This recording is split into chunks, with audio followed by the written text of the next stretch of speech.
კი ბატონო, მე მგონი მზად ვართ, ხო, რომ დავიწყოთ კოლეგებს ვეკითხებით. ბატონ გენადის თხოვეთ, რომ შემოგბრძანდეს.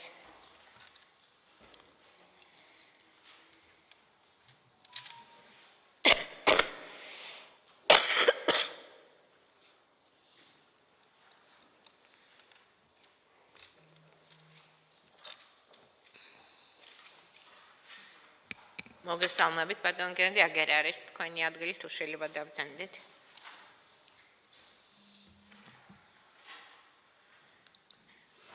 კიდევ ერთხელ მოგესალმებით და წარმატებას გისურვებთ. აუდიო-ვიდეო ჩაწერა მიმდინარეობს, განმარტებას გაძლევთ ამის თაობაზე, ასევე დამსწრეები ყვანან დარბაზში და აქვე აცილების უფლებას გაგიმარტავთ, ხომ არა გაქვთ აცილება საბჭოს რომელიმე წევრის მიმართ. კი ბატონო, მადლობა, თვითაცილების საფუძვლებიც არ იკვეთება. მოვისმენთ თქვენს ბიოგრაფიას ძალიან მოკლედ და ამის შემდეგ გადმოგცემთ სიტყვას. თხოვთ ბრძანეთ. გენადი მაკარიძე 44 წლის დაიბადა 1976 წლის 11 იანვარს უმაღლესი იურიდიული განათლებით, სპეციალობით მუშაობის გამოცდილება 12 წელი, ამჟამად ახლად თბილისის სააპელაციო სასამართლოს სამოქალაქო საქმეთა პალატის მოსამართლე. კანდიდატის შესახებ მოძიებული ინფორმაცია წარმოდგენილია თქვენს წინაშე ოქმით. აღნიშნულ ოქმში მოძიებული და გათვალისწინებულია ინფორმაცია, რეკომენდაციები და კითხვარები, პროფესიული აქტივობა, ინტერნეტ სივრცეში არსებული ინფორმაცია, ფინანსური ვალდებულებები, ქონებრივი დეკლარაცია, ადმინისტრაციული სამართალდარღვევები, მხარედ მონაწილეობა, სამოსამართლო საქმიანობა და სხვა. აღნიშნულ შემაჯამებელ ოქმს და დოკუმენტაციას გაეცნო როგორც კანდიდატი, ასევე თითოეული საბჭოს წევრი. კი ბატონო, მადლობა. თუ გნებავთ რაიმე თქვენს ავტობიოგრაფიას დაამატოთ, თუ არა და ტრადიცია დამკვირდა ასეთი, რომ ძალიან მოკლედ თქვენს мотиваციაზე გვინდა რომ გვესაუბროთ. მადლობა.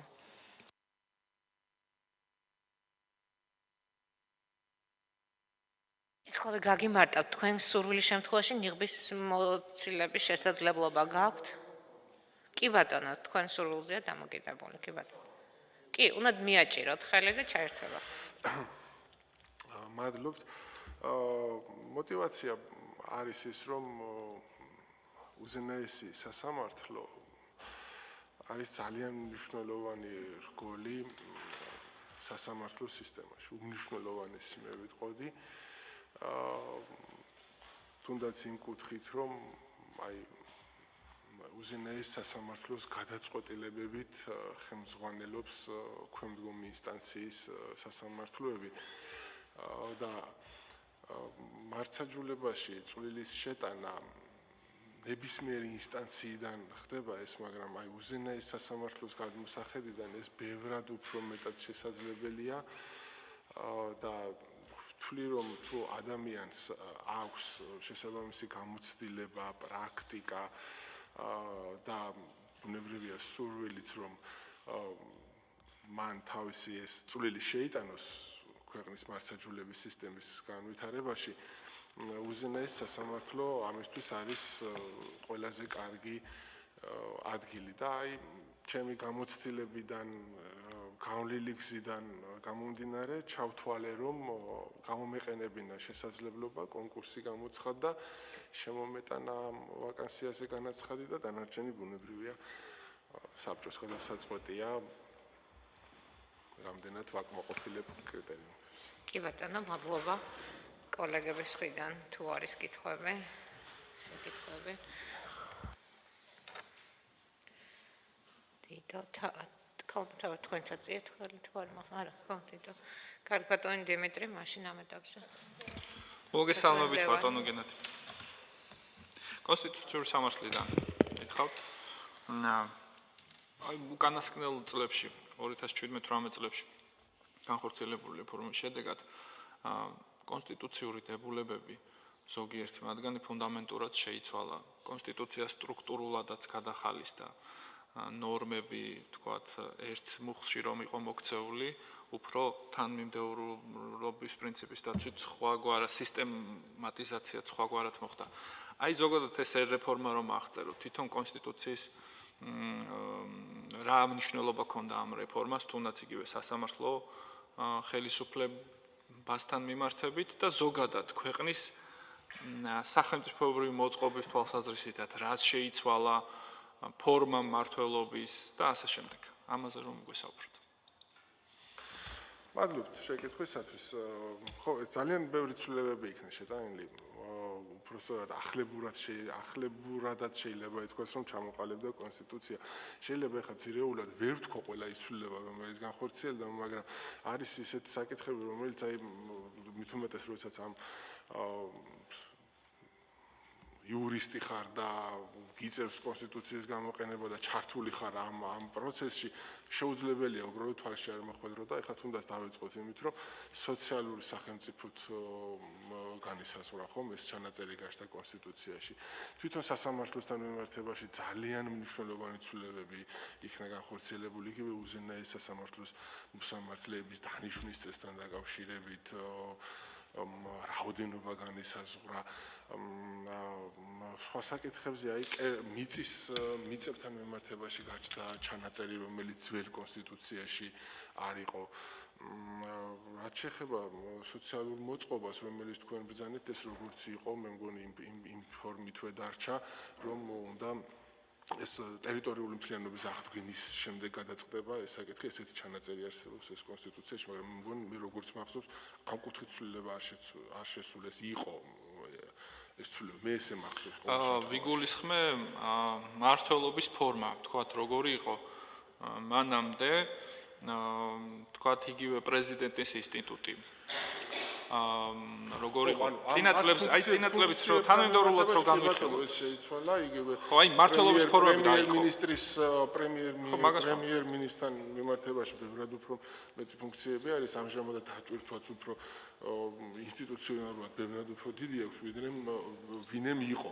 ყოფილ კონსტიტუციასთან მიმართებაში ამ კუთხით ხომ კი ბატონო სხვა ცვლილებებთან მიმართებაში ну ეხლა ოჯახთან დაკავშირებით ეს ხალისა და მამაკაცის ნებაყოფლობითი კავშირი ქორწინებად ესეც განისაზღვრა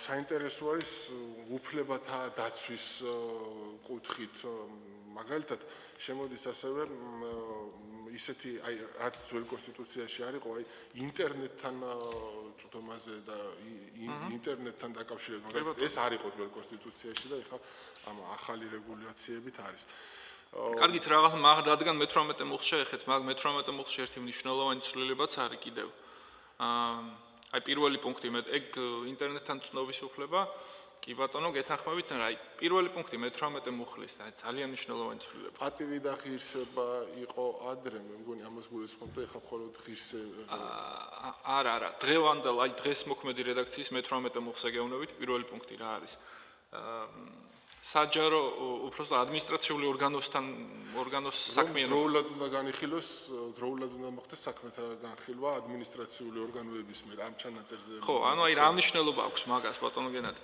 რასთან გაქვთ ასოცირება აი ეგ ჩანაწერი რომ გაჩნდა კონსტიტუციაში აი მე ყველაფერს მაგას დაუკავშირებდი იმას რომ აი იმ პირველ ჩანაწერს რომელიც თავიდან ვახსენე სოციალური სახელმწიფო რომ გახდა და რომ ადამიანის უფლებები ბევრად უფრო მეტად არის დაცული აი ამ კონსტიტუციით და ადამიანის უფლებებმა ბევრად უფრო წინა პლანზე წამოიწია აი იგივე ის ადმინისტრაციული ორგანოების მიერ საქმეთა განხილვა რომ კონსტიტუციაში იქნა შეტანილი აი მაგას დაუკავშირებდი ეს ანუ დამკვიდრდა ეგრეთ წოდებული კარგი ადმინისტრირების პრინციპიდან. კომპონენტებს თუ დავაკვირდებით.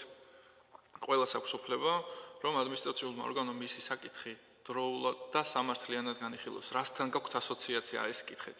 ეს კომპონენტები კიდე რა უფლებასთან მიმართებაში არსებობს. აი ეს რა უფლება მოიცავს ამ კომპონენტებს საქმის დროული და სამართლიანი განხილვის უფლება. სასამართლოს ხო, აბა აი მაშინ მაგაზეც იმდენად ფასაჩინო ეს კავშირი. კი ბატონო, იმის ანალოგიურად ადმინისტრაციულ ორგანოებზეც იგივე სტანდარტია. სხვა რამეს თუ მეკითხებოდეთ ხომ ახლა ეს რა ვიცი მოსამართლეები ვარ და იურისტები ვარ და ეს ვიცით ახლა ეს ჩანაწერი რომ საქმის დროულად და უკერძოებელი და ეს შემდეგ ახილვა ეს გასაგები. კიდევ აი ძალიან მნიშვნელოვანი საკითხია ნორმატიულ დონეზეც ნორმაც აისახა რეფორმის შედეგად თანაზომიერების პრინციპი შესახებ გამომხატველი რომ ეს პრინციპი მოქმედებს ადამიანის უფლებებში ჩარევის მართლზომიერების შესაფასებლად მანამდე ესე ნორმატიულ დონეზე არ იყო კონსტიტუციაში ჩანაწერი თანაზომიერების პრინციპის შესახებ. რომ გვესაუბროთ, რას ნიშნავს ეს პრინციპი და რომელი კატეგორიის საქმეებზე ვინ ხელმძღვანელობს ამ პრინციპით უფლებებში ჩარევის მართლზომიერების შემოწმებისას საქართველოშიც და თუ გნებავთ საზღვარგარეთ. მეკითხებით ალბათ სიტყვისა და გამოხატვის შესახებ საკითხთან მიმართებაში, ხო, ბატონო დიმიტრი, ესე ხოლოდ ეგ არის თუ სხვა კატეგორიებით შეიძლება. ანუ თანაზომიერების პრინციპი ზოგადად რა არის? აი, რო აღწეროთ რა კომპონენტებს მოიცავს, რა ეტაპებს მოიცავს. თანაზომიერების პრინციპთან მიმართებაში აქ თუ ვისაუბრებთ და ზოგადად თუ ვიტყვით ამ საკითხს, ეს არის, როდესაც ხდება უფლებათა შეზღუდვა და ამ უფლებათა შეზღუდვა რა დოზით უნდა განხორციელდეს, ხო? ამასთან გვაქვს იქ არის კაცრი დიფერენციაციის ტესტი, როგორც მახსოვს, და არის თანაზომიერი ჩარევა, ანუ როდესაც კაცრი დიფერენციაციის ტესტი რომელი კატეგორიის უფლებასთან მიმართებაში? დისკრიმინაციასთან მიმართებაში. კი ბატონო, და რა შემდგომარეობს, შეგიძლიათ გითხრათ? როდესაც გარდაუვალი აუცილებლობა არსებობს, აი ის იმ კუთხით უნდა დაასაბუთოს, რომ დისკრიმინაცია გარდაუვალი იყოს, სხვა გზა არ არსებობდა, აი ამ კუთხით უფრო მკაცრად აფასებს ამ შემთხვევაში სასამართლო ამას და არის თანაზომიერი პრინციპი, როდესაც ჩარევა არ აქვს ისეთი მკაცრი შეფასების კრიტერიუმები, როგორც აი წინა შემთხვევაში რაც გითხარით. კი. აი ტესტებზე ისაუბრეთ თქვენ ბატონო გენადი. ბრძანეთ კაცრი შეფასების ტესტი და რაციონალური დიფერენცირების ტესტი, ხო?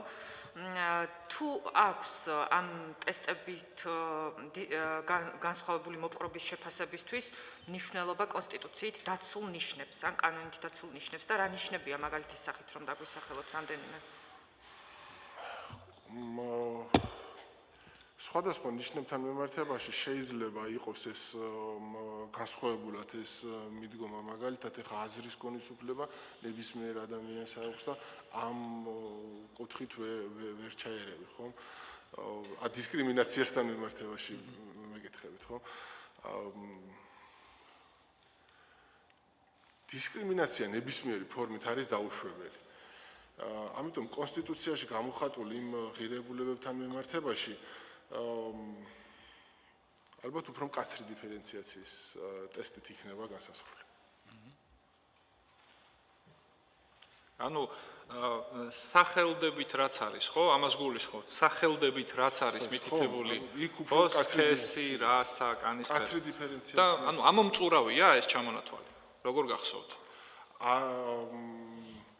აი რაც მასში აი ნახეთ რას დეტალურად არ მახსოვს, მაგრამ თავად დისკრიმინაციასთან მიმართებაში თავად კანონში შესაძლოა იყოს ბევრად უფრო ფართოდ განმარტება, იმიტომ რომ კონსტიტუცია მაინც ზოგადი ხასიათის აქტია, ხო? და იქ შეიძლება ყველაფერი ვერ იქნეს მითითებული და აი თვითონ კანონებში უკვე შეიძლება იყოს გაშლილი. მე ხა ზეპირად ნამდვილად არ მახსოვს და კურსულად გითხრათ არც შემიდარებია, არის თუ არა იგივე სიტყვასიტყვით გადმოტანილი, რაც კონსტიტუციაში იყო, მაგრამ ლოგიკურად ალბათ ეს უნდა იყოს.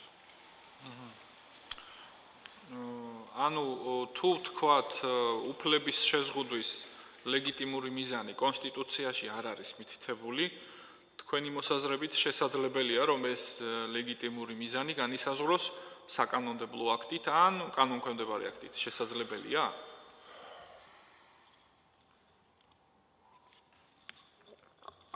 ეხლა ვფიქრობ, იყო მსგავს საკითხთან დაკავშირებით იდგა მე როგორც მახსოვს საკითხი და შესაძლებელი არის, კი ბატონო.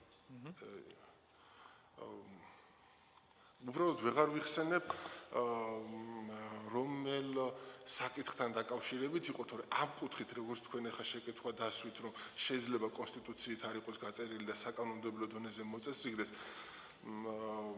იყო ეს საკითხი დასმული დღის წესრიგში და მახსოვს რომ არის, კი ბატონო. კარგით, აი თუ შეგიძლიათ გვესაუბროთ საქართველოს საკონსტიტუციო სასამართლოს იმ გადაწყვეტილებებზე, რომლებმაც მნიშვნელოვანი როლი შეასრულა სასამართლო პრაქტიკის შეცვლაში. ანდაც საკანონმდებლო ცვლილებები გამოიწვია მნიშვნელოვანი, რამაც არსებული პრაქტიკა, რა თქმა უნდა, ძირეულად შეცვალა. ესეთ გადაწყვეტილებებს ხომ ვერ გაიხსენებთ? ხო, როგორ არა, ესეთი გადაწყვეტილებები არის, ახლა პირველი რაც გამახსენდა, ეს არის დააშტრიხვის პერსონალური მონაცემებთან დაკავშირებით, რომელიც იქნა საკონსტიტუციო სასამართლოს მიერ გამოტანილი. უბრალოდ მე გულწრფელად გითხრათ, ძალიან ველოდები პარლამენტის მიერ, აი რა ფორმით იქნება ეს კანონი მიღებული, იმიტომ რომ იქ ისეთ ჩანაწერები, ისეთი მიმართულებით არის მსჯელობა განვითარებული, რომ თუ პირის პერსონალური მონაცემები არ უნდა გაიცეს გარდა იმ შემთხვევისა, როდესაც არსებობს ამაზე მომეტებული ინტერესი. თუმცა საკონსტიტუციო სასამართლო ამავე გადაწყვეტილებაში იმაზედაც უთითებს, რომ აი პირის ჯანმრთელობის მდგომარეობის შესახებ თუ შეიცავს ეს გადაწყვეტილება, აი ამ შემთხვევაში არ უნდა მოხდეს ამ პერსონალური მონაცემების გაცემა. აი მართლაც მაინტერესებს რა ამ ეტაპზე ხომ უნდა დაიშტრიხოს თუ არა ეს გადაწყვეტილებები, ამაზე ჯერ საკანონმდებლო რეგულაცია არ აქვს, ხო? კი ბატონო, საკანონმდებლო რეგულაცია აქვს, საინტერესო თემას შეეხეთ. თქვენ როდესაც მოამზადებთ გადაწყვეტილებას და ატვირთავთ პროგრამაში, საქმის წარმოების ელექტრონულ პროგრამაში. ვინ შტრიხავს, თქვენი თანაშემწე თუ თქვენ? თანაშემწე. თანაშემწე. აი თანაშემწე რა პრინციპით შტრიხავს, რა მონაცემებს შტრიხავს? ანუ რა სახით გადის თქვენ მიერ მიღებული გადაწყვეტილება, ხელმისაწვდომი რა სახით არის დაინტერესებული პირებისთვის? მე უფრო ღრმად შევხედავდი ამ საკითხს მას შემდეგ, რაც რეგულაციები უნდა შემოვიდეს საკონსტიტუციო სასამართლოს იმ გადაწყვეტილების შემდეგ. ეხლა ჩემს წარმოებაში არის ის საქმე და კიდევ მოსამართლემ შეიძლება გადაწყვიტოს, გაიცეს თუ არა, ხო? აი მას შემდეგ, რაც არქივში აღმოჩნდება საქმე, იქ ვინ უნდა იყოს პასუხისმგებელი პირი იმაზე, რომ შეიცავს თუ არა კონკრეტული გადაწყვეტილება პირის ჯანმრთელობის მდგომარეობის შესახებ მონაცემებს და გაიცეს თუ არა. ანუ ბევრი ის მიმართულებით არის ეს საკითხი საინტერესო. ანუ უფლებამოსილი პირი ცალკე უნდა გამოიყოს თუ არა, უნდა იყოს თუ არა ვინმე კერძოდ პასუხისმგებელი ამაზე. ამიტომ თქვი რომ აი ძალიან დიდი ინტერესით ველოდები საკანონმდებლო ცვლილებას, რომელიც უნდა გახორციელდეს. ამ ეტაპზე მე როგორც მახსოვს არ არის, მგონი არ არის ამ ეტაპზე კი დასტურებთ კი, თუმცა აი პირველი ეს გადაწყვეტილება რაც კიდევ შეგიძლიათ დაასახელოთ გადაწყვეტილება. კი ბატონო, ზეპირი მოსმენის განხილვის გარეშე ზექვე პუნქტთან მიმართებაში დაუყოვნებლივი აღსრულებასთან დაკავშირებით შეცვალა პრაქტიკა. თუ ადრე ვიხილავდით ამას არ იყო სავალდებულო, მოკლედ ახლა საკონსტიტუციო სასამართლოს გადაწყვეტილებით უკვე სავალდებულო გახდა, რომ ზექვე პუნქტთან მიმართებაში 272 მუხლის სამოქალაქო საპროცესო კოდექსის დაუყოვნებლივ აღსრულებას რაც ეხება, იქ უნდა სასამართლოს ხდომა იქნეს აუცილებლად ჩატარებული, შეცვალა პრაქტიკა. კარგი, ბოლოს შეკითხვას დაგისვამთ. რა თქმა უნდა, ეცნობით უზენაეს სასამართლოს პრაქტიკას. აი მნიშვნელოვან განმარტებებში ხომ არ გამოყოფთ რომელიმე ესეთ საქმეს, გადაწყვეტილებებს, სადაც თქვენი მოსაზრებით აი ძალიან მნიშვნელოვანი დოგმატური ხასიათის განმარტებები გაკეთდა და სამოქალაქო საქმეებში, ასეთ საქმეებს ხარ გამოყოფთ. ცნობილი არის ეს არაერთხელი თქვა დიდი პალატის გადაწყვეტილებაზე 54 მუხთან მიმართებაში რუსთავი ორი საქმეს, ხო? რუსთავი ორი საქმეზე რა გადაწყვეტილებაც იქნა განმარტებული და ეს ხა ძალიან ბევრჯერ განშღერდა და ეს მართლაც მნიშვნელოვანი არის ახლებურად შეგვახედა იურისტებს ამ საკითხთან დაკავშირებით. თუმცა მე აი რაც ეს ამ მუხლის კონსტიტუციურობა საკონსტიტუციო სასამართლოშიც იყო, ხო? დიახ. თუ გახსოვთ რა გადაწყვეტილება მიიღო და რა მოტივებით იხემძვა? არ მახსოვს. დეტალებში ვერ გავიცი. კიდევ რას გამოყოფთ და მე ხა ბოლოს რასთანაც მქონდა შეხება და რამაც პრაქტიკაში ეს იყო მოწმის ჩვენებასთან დაკავშირებით, როდესაც ჩვენება მიცემული არის გამოძიების ეტაპზე და წერილობითი ფორმით არის საქმეში წარმოდგენილი და უნდა მოხდეს თუ არა ამ ისე რომ ეს პირი სასამართლოს ხდომაზე აღარ დაკითხულა, სამოქალაქო დავაში ვამბობ და არა სისხლის სამართლის დავაში. ანუ გამოძიების ეტაპზე მისცა ჩვენება, ეს ჩვენება მხარეს აქვს ხელთ, წარმოადგინა სასამართლოს ხდომაზე და აღარ იშუამდგომლა თავად ამ პირის მოწმის სახით დაკითხვა და უნდა მოხდეს თუ არა აი ამ მოწმის რა სახის მტკიცებულებად უნდა იქნეს განხილული და უზენაეს სასამართლოს აქვს განმარტებაში რომ აქ ამ შემთხვევაში ეს უნდა როგორც წერილობითი მტკიცებულება ისე უნდა იქნეს განხილული და ნუ სხვა მტკიცებულებებთან ერთობლიობაში უნდა იქნეს შემდეგ უკვე ანუ როგორც მოწმის ჩვენება მას ისე ვერ გაიზიარებს იქ ისე ასეთ საკითხი იდგა რომ თვითონ ის პირები იმ კონკრეტულ საქმეში რომელზედაც ახლა მე ვსაუბრობ თვითონ ის პირები იმ საქმეში მხარეებიც იყვნენ ამიტომ იქ უკვე მხარის მიერ მიცემული ახსნა განმარტება და მოწმის ჩვენების განსხვავებაც დადგა დღის წესრიგში. თუმცა მე უფრო ზოგადად რომ შევხედოთ ამ საკითხს, აი დაუშვოთ და მხარი არ არის და არც შუამდგომლობს პროცესი. აი ამ შემთხვევაში როგორ უნდა მოხდეს ამ მტკიცებულებათა გამოყენება, აი ეხლა ეს ახსენდება თქვენ შეკითხვაზე ბატონო დიმიტრი და რაღაც. ანუ ეთანხმებით ამ პრაქტიკას. კარგი, მე შენ ესე დაგისვათ შეკითხვას. არის თუ არა ისეთი პრაქტიკა, რომელსაც არ ეთანხმებით და დავასრულე. უზენაეს სასამართლოს პრაქტიკა, რომელსაც თქვენ როგორც აპელაციის მოსამართლე არ ეთანხმებოდი ადმინისტრაციაში. გაგამწესეთ უზენაეს სასამართლოში რა პრაქტიკას შეცვლიდით? არ მე მოდით ვიტყვი რა მქონდა და რა შეცვალა უზენაესმა სასამართლომ.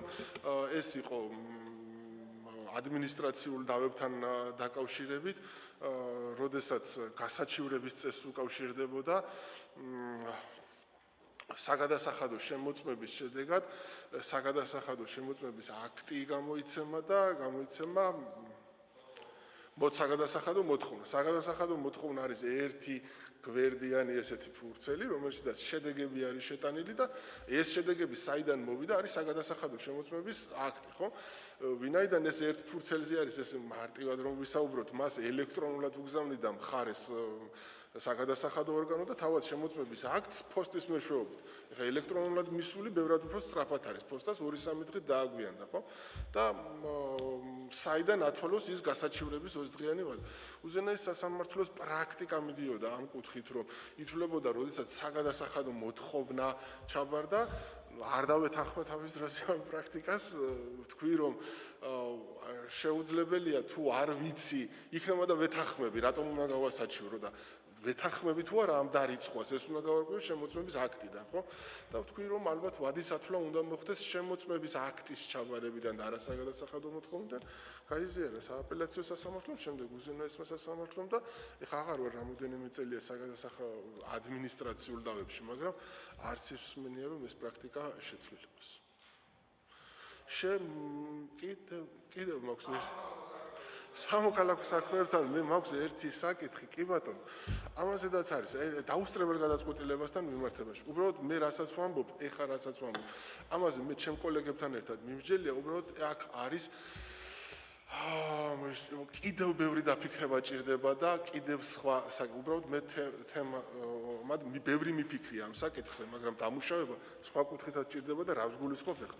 დაუსწრებელი გადაწყვეტილება მიიღება ორ შემთხვევაში, ხო? ეს არის, როდესაც მხარემ არ წარადგინა შესაგებელი, ან არ გამოცხადა სასამართლოს ხდომას.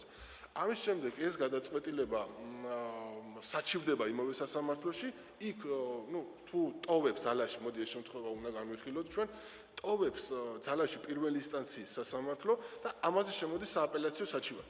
ანუ ვიხილავ როგორც სააპელაციო წესით. ოღონდ ვიხილავ დაუსწრებელი გადაწყვეტილება უნდა დარჩეს თუ არა ძალაში. პირობითად ავიღოთ და მივედი დასკვნამდე რომ დაუსწრებელი გადაწყვეტილება უნდა დარჩეს ძალაში.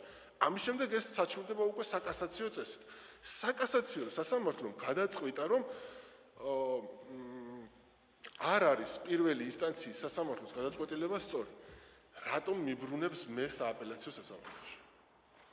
რა დამატებითი გადაწყვეტილება უნდა მივიღო? რატომ არ აქვს საკასაციო სასამართლოს უფლება პირდაპირ დაუბრუნოს პირველი ინსტანციის სასამართლოს?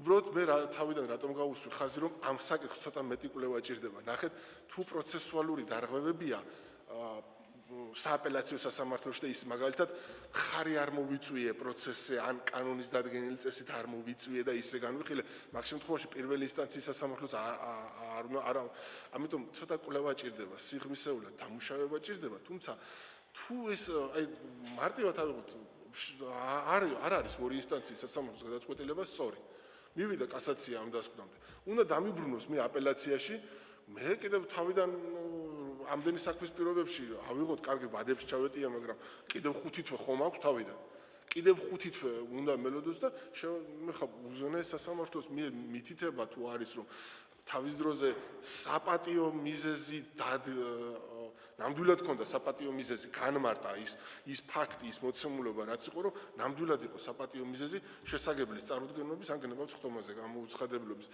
სხვა რა გადაწყვეტილებას მივიღებ მე თუ არა იმის რომ უნდა გავაუქმო პირველი და დავაბრუნო უკან რატომ აი რაღა საჭიროა მაშინ ეს რგოლი ხო აი რაღაცებზე მიფიქრია ამის თქვა მინდოდა ბატონ ლევანი მოგესალმებით ბატონ გენადი წარმატებას გისურვებთ აი დაუსწრებელ გადაწყვეტილებაზე ბრძანეთ და ნაფიქრი გაქვთ ამ თემაზე აი ბოლო წლებში 2017 წლებში ორ სამოქალაქო საქმეზე სტრასბურგის ადამიანის უფლებათა სასამართლომ დაადგინა საქართველოს წინააღმდეგ სასამართლო უფლების დარღვევა დაუსწრებელ გადაწყვეტილებასთან დაკავშირებით.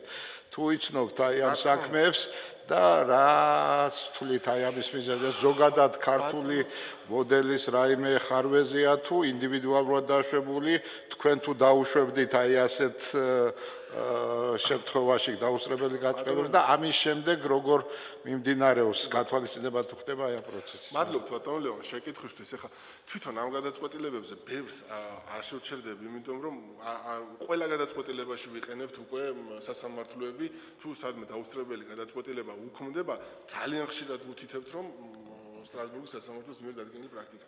კახარია ბართაია. კახარია ბართაია საქმეზე არის საუბარი, კი ბატონო, ეს ორი საქმე არის. მე ერთ ძალიან საინტერესო საკითხს მინდა შევეხო, აი ამ თავად ამ სტრასბურგის ამ გადაწყვეტილებაში. იქ არის მითითება იმაზე, რომ თუ მხარე გამოხატავს ინტერესს, რომ საქმე იქნას განხილული.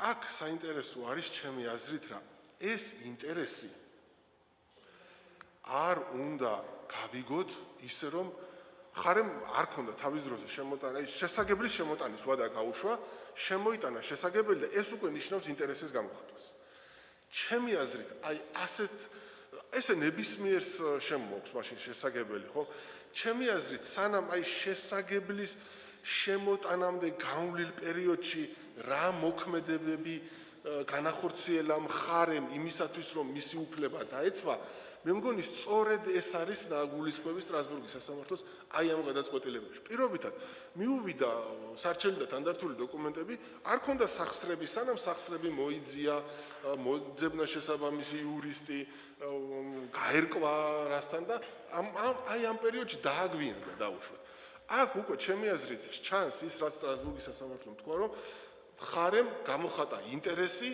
იმისათვის რომ დავა ეწარმოებინა სასამართლოში. თუმცა ჩვენ ახლა ხშირად ხდება ხოლმე საარჩივრებში თვითითებს ხარ რომ აბატონო მე შესაძლებელი შემოვიდანი და ამიტომ გამოვხატე ინტერესი ამ დავის მიმართ და ამიტომ გააუქმე ეს გადაწყვეტილება. თვითონ ინსტიტუტს რაც შეეხება ბატონ ლევან ძალიან საინტერესო ინსტიტუტია და შეიძლება ვინმეს უსამართლოდაც მოეჩვენოს. აი მაგალითად ერთი დღით დააგვიანა შესაგებლის შემოტანა. სულ რაღაც ერთი დღით. და ვიღაცამ 2 თვის შემდეგ შემოიტანა და დარჩეს უსამართლობის გასტა მას, იმიტომ რომ აი სულ რაღაც ერთი დღე იყო, ვერ დავთვალე ხო რაღაც და აი რატომ ვერც მოახდენ ამის დიფერენციაცია. აი სად უნდა გაავლოს ზღვარი რომ აი ის ერთი დღე რატომ არის საპატიო არ გითითებს მხოლოდ იმას რომ აი ერთი დღეა და ეს ერთი დღე როგორმე მაპატია დაუშვა არ გითითებს სხვა მიზეზი არაფერს არა და ერთი ესეთი საკითხიც არის კანონიერად მიღებული დაუსწრებელი გადაწყვეტილების საფუძველზე მხარემ მოიპოვა რაღაც სამართლებრივი სიკეთე, ხომ ასე არის. პირობითად ავიღოთ, თუ არსებით დავაში შევიდოდა მხარე, მაგალითად ხედავ, რომ სარჩელი აშკარად ხანდაზმულია. აი შემოტანის დროსვე ხედავ, რომ სარჩელი ხანდაზმულია. თუმცა ეს ისეთი საკითხია, თუ მეორე მხარემ შეპასუხება არ შემოიტანა და თავად არ დააყენა ხანდაზმულობის პრობლემა, სასამართლო ამ უფლებაში ვერ ერევა, ეს ვიცით, ხო? ხო და აი არსებით დავაში რომ შევიდეს, აუცილებლად წააგებს იმ პროცესს. იმიტომ რომ ხანდაზმულია მისაში. ამ დროს სულ რაღაც ერთი დღით დააგვიანა მეორე მხარემ და საპატიო მიზეზს არ გითითებს.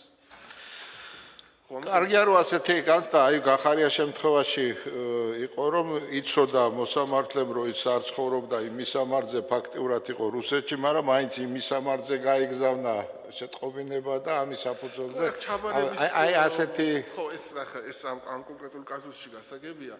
ნუ ჩაბარების პრობლემასთან დაკავშირებით იცით რა არის ამასაც მე უფრო დეტალურად გავწერდი კანონები მაგალითად იურიდიულ პირს რატომ უნდა ვაცნობო საჯარო შეტყობინების გზით იურიდიული პირი რომელიც რეგისტრირებულია სამეწარმეო რეესტრში და როგორც მახსოვს საჯარო რეესტრის შესახებ საქართველოს კანონშიდაც არის ჩანაწერი რომ მის მიერ მითითებულ მისამართზე გაგზავნილი ყველა კორესპონდენცია ეთულება ჩაბარებულად. თუ არ ვცდები ამ კანონში არის ან ნომერ მე-4 ინსტრუქციაში არის. ზუსტად აღარ მახსოვს, მაგრამ როდესაც რეგისტრაციის დროს საბუთები შეაქვს, მისამართის მითითების ვალდებულება აქვს და შემდეგ არის ჩანაწერი რომ იმ მისამართზე გაგზავნილი მასალა ეთულება ჩაბარებულად. ამ დროს ჩვენ სასამართლოები ვაგზავნი მის მიერ რეგისტრირებულ მისამართზე არ არის შეპესა და ნუ მე ახლა იყო კი მე მეც მქონდა პრაქტიკაში როდესაც საჯარო შეტყობინების შემდეგ შემოიტანა საჩივარში საჯარო შეტყობინებით ჩაბარდა არა ერთეული შემთხვევებია მაგრამ სადღაც ისეთი შემთხვევაც ხომ არის თუმცა ამ საკითხსაც ალბათ უფრო ბევრად დეტალურად მოვაწესრიგებდი თუნდაც იქედან გამომდინარე რომ სამოქალაქო პასუხისმგებლობა მოქალაქეებმა ცოტა უფრო მეტად რომ იქცნონ აი თქვენ აღნიშნეთ ბატონ გენადი რომ აი ამ პრეცედენტს ყოველთვის უთითებთ დაუსწრებელი გადაწყვეტილების დასაბუთების დროსო და რამდენად ხშირად იყენებთ და რა დროს და რა მიზნით თუ იყენებთ თქვენ სტრასბურგის პრეცედენტებს თქვენი კონკრეტული დასაბუთების მიზნით არა ბუნებრივია ფაქტობრივი გარემოებები უნდა იყოს შესაბამისობაში პირველი ამოდივართ ბუნებრივი აქედან რომ ფაქტობრივი გარემოებები უნდა ემთხვეოდეს ერთმანეთს იგივე ჩაბარებასთან მიმართებაში. ამიტომ გავუსვი ხაზი. არა, მაგითო ზოგადად ვამბობ თვითონ გამოყენების პრაქტიკას სტრასბურგის პრეცედენტებისა. სტრასბურგის სასამართლოს გადაწყვეტილებებს მითითება ამისა კონკრეტულად. მითითება ეხა აი პროცენტულად რო დამეთვალა, არ დამითვლია არასდროს, მაგრამ თითქმის ასე თამამად შემიძლია ვთქვა თითქმის ყველა საქმეში. საჭიროება არის ამისა, როგორ თქვით? თუ ეროვნული კანონმდებლობა არ რეგულირებს ამას, მაინც უთითებს მოსამართლემ ძალიან კარგად უნდა იცოდეს ის მიმართულება, რაც ევროპის სასამართლომ ამა თუ იმ საკითხთან დაკავშირებით განსაზღვრა. იგივე დაუსწრებელ გადაწყვეტილებასთან მიმართებაში. კარგად უნდა მქონდეს გათვითცნობიერებული, რატომ მიიღო ევროპის სასამართლომ აი სწორედ ის გადაწყვეტილება, იგივე დაუსწრებელ გადაწყვეტილებასთან მიმართებაში, ხო? შემდეგ თუ იგივე პრინციპს მე გადმოვიტან და ჩემი გადაწყვეტილება ზუსტად იმავე პრინციპით გამოდის. ეხა მოვიშველიო დასტურად კიდევ ის აი არ მინდა უხეშ შედარება გამომივიდეს, მაგრამ მავანმა შეიძლება ისეც გაიგოს, რომ აი სასამართლომ თქვა მე სხვაგვარი გადაწყვეტილების მიღება მინდოდა, მაგრამ აგერ ბატონო ამ გადაწყვეტილებას წინვე აი აქაც მინდა რომ ზღვარი იქნას გავლებული მივხვდით. ზედმეტად გადაჭარბებულად ალბათ არ არის აუცილებელი. თუ არ რეგულირებს ჩვენი კანონმდებლობა სრულად და იქ კითხვის ნიშანი არის მის შეიძლება ხომ არის საჭირო ამისი გამოყენება. სასურველი არის მეტი დასაბუთებისთვის, ალბათ იმ კუთხით რომ შევხედოთ, რომ არ მხარეს რომ დასაბუთებული გადაწყვეტილება ჩაბარდება, აი არგუმენტები იმავე სტრასბურგის სასამართლოს შეიძლება არ იცნობდეს მხარე და აი იგივე სტრასბურგის სასამართლო კარგია ეს, განაცუდია. მაგრამ თუ ჩვენ როგორც იურისტები ისე შევხედავთ ამას სუფთა აი ამ კუთხით, მაშინ თავარი არის მოსამართლემ ზუსტად იმ პრინციპზე დაყრდნობით მიიღოს გადაწყვეტილება, როგორც ევროპის სასამართლოს აქვს და აუცილებლად შემდეგ რომ ის გადმოიტანოს იქ ხა აი რა სიხშირით ეცნობით სტრასბურგის გადაწყვეტილებებს და აი ბოლოს რომლებმა მიიქცია თქვენი ყურადღება და თუ შეიძლება გითხრათ. ბოლოს ეხლა ეს შავაძის საქმე ვიცით ყველა, მაგრამ მე მაინც ყველაზე მეტად აი რაც მიიქცია ჩემი ყურადღება, მაინც სამოქალაქო კუთხით რომ არის აი თუმცა ისიც ბათუმის საქმეს უკავშირდებოდა და მე მგონი, როდესაც კომპენსაციის ოდენობის განსაზღვრა ვერ მოხერხდა ეგ ჭირდებოდათ გამოსაყენებლად და გაეცანი და გამოიყენეთ თუ ისე გამოსაყენებლად არა, უბრალოდ ინფორმირებისათვის, ხო, იმიტომ რომ იქ ნორმატიული აქტის საკანონმდებლო რეგულაციის პრობლემა იყო და აი მაგას გაუსვა ზუსტად იქ უზენა ესმა ევროპის სასამართლომ ხას და ეს გვარი არ მახსენდება უბრალოდ იქ იყო გარდაცვლილი თვალსწრაფი ბუნებრივი აირით შემოწმება მოხდა შემდეგ თუ არ ვცდები ამ საქმეზე იყო არ მინდა შემოშალოს და თავ შევიკავებ გვარს ვერ ვიხსენებ აი გასულ წელს კი არა 2 წლის წინ თუ გასულ წელს საქართველოს მოახდინა რატიფიცირება და უფრო ადრე მგონი მე-16 დამატებითი ოქმი შევიდა ძალაში საქართველოს მიმართებაში. აი ეს რა სიტუაციებს, რა შეღავაც და ვის მიეც ამით სარგებლობის უფლება და რაში მდგომარეობს სარგებელი აი ამ დამატებითი ოქმის გამოყენებისა ეროვნულ კანონმდებლობაში. სარგებელი სწორედ ის შეიძლება ითქვას ის არის რომ ის რაზედაც ჩვენ ვისაუბრეთ რომ ევროპის სასამართლოს მიერ მიღებული გადაწყვეტილებები უნდა იქნეს გათვალისწინებული, ხო? და უკვე წინასწარ ვიცით ფაქტობრივად ის აზრი, როდესაც ვაჩერებთ საქმეს და მიმართავთ, რომ აი რა სარეკომენდაციო ხასიათის არის, მაგრამ ვიცით ახლა დიდწილად რომ იქ მიმართულებები არის მოცემული და უკვე ხა თამამად შეგიძლია შემდეგ ამ რეკომენდაციებით ბუნებრივია ისარგებლო და ამას ბუნებრივია ძალიან დიდი მნიშვნელობა აქვს, ხო?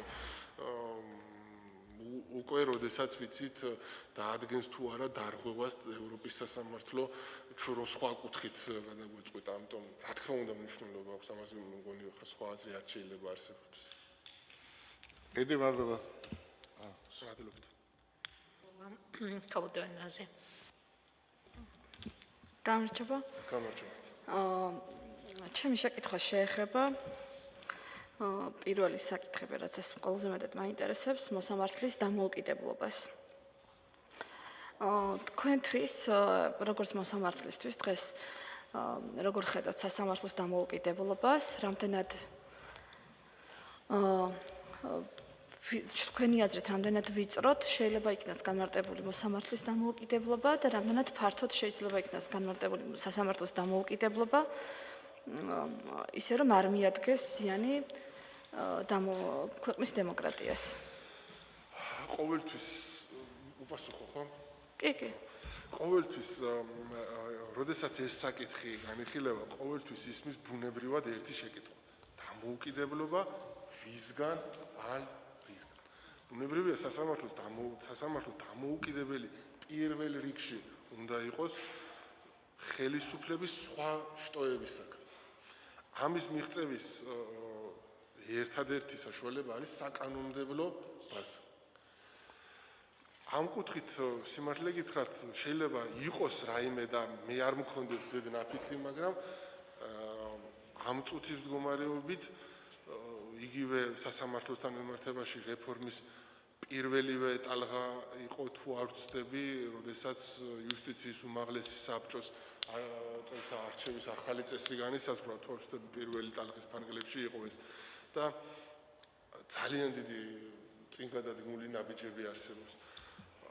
ამიტომ ამ კუთხით მე ვფიქრობ, რომ სასამართლოს სრული საკანონმდებლო ბერკეტები აქვს იმისათვის, რომ დამოუკიდებელი იყოს. რაც შეეხება მოსამართლის პიროვნულ დამოუკიდებლობაზე, ამასაც ბუნებრივია ძალიან დიდი მნიშვნელობა აქვს. და ის რაც მოსამართლე გადაწყვეტილებას იღებს კანონის საფუძველზე, კონსტიტუციის საფუძველზე, ვფიქრობ, რომ დღეს მიღებული გადაწყვეტილებები მათი დასაბუთებულობა მიანიშნებს იმაზე, რომ სასამართლო ნამდვილად დამოუკიდებელია. ერთი მე ცოტა ძველი რამოდენიმე წლის უკანდელი სტატისტიკა უნდა გავიხსენო, ციფრებს ვერ მოვიყვან ვერც ამ შემთხვევაში ქალბატონაზე, არ მახსოვს, უბრალოდ დავამახსოვდა ის, რომ როდესაც ამ თემაზე იყო დისკუსია, ადმინისტრაციული იმ პერიოდში ქუთაისში ადმინისტრაციულ საქმეთა კოლეგიაში ვმუშაობდი და მოშველიებული იქნა ადმინისტრაციულ საქმეებზე ფიზიკური კერძო პირების, შეიძლება იურიდიული პირების სასარგებლოდ მიღებული გადაწყვეტილებების სტატისტიკა, რომელიც იყო გაზრდილი წინა წლებთან მიმართებაში. ესეც ალბათ ერთ-ერთი ნიშანია იმისა, რომ მოსამართლეები დამოუკიდებელი არიან, ეს არის პასუხი. ან პოლიტიკური გავლენები თქვენი აზრით დღეს სასამართლოზე არ არსებობს? როგორ?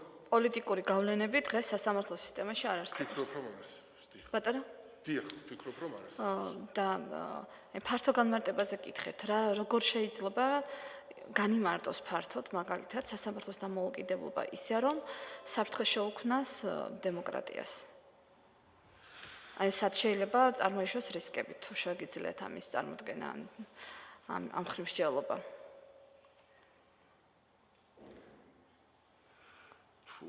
თუ სწორად ვიგებ ქალბატონოს ყურეთ, ანუ მას შემდეგ რაც მოხდება ჩარევა გნებავთ ინდივიდუალურ დონეზე, გნებავთ საკანონმდებლო დონეზე, ეს იქნება ზუსტად ის საფრთხები, თუ სწორად ვიგებ თქვენ შეკითხვას. რაც რაც გეკითხებით, ანუ ფართოდ სასამართლოს დამოუკიდებლობას განმარტება, ინტერპრეტაცია შეიძლება იყოს სხვადასხვაგვარი, ხო? ერთი შეიძლება იყოს ვიწრო განმარტება მაგალითისათვის, რომ მაგალითად მოსამართლის დანიშვნა იყოს საკმარისი იმისთვის სწორი პროცედურა, რომ სასამართლო იყოს დამოუკიდებელი და თქვათ, რომ ამით სხვა გავლენები სასამართლოზე შეუძლებელია, რომ წარმოიშვას, მაგალითისათვის ვამბობ, მაგრამ ფართო განმარტებაში რა შეიძლება მოვიაზროთ თქვენი აზრით, რომ ისე, რომ სასამართლოს დამოუკიდებლობა ფართო განმარტებით შეუქმნას ქვეყნის დემოკრატიას საფრთხე. სასამართლო თუ დამოუკიდებელი არ იქნება, ერთ რამეზე შევთანხმდით, თუ სასამართლო დამოუკიდებელი არ იქნება, ქვეყნის დემოკრატიას აუცილებლად შეექმნება საფრთხე.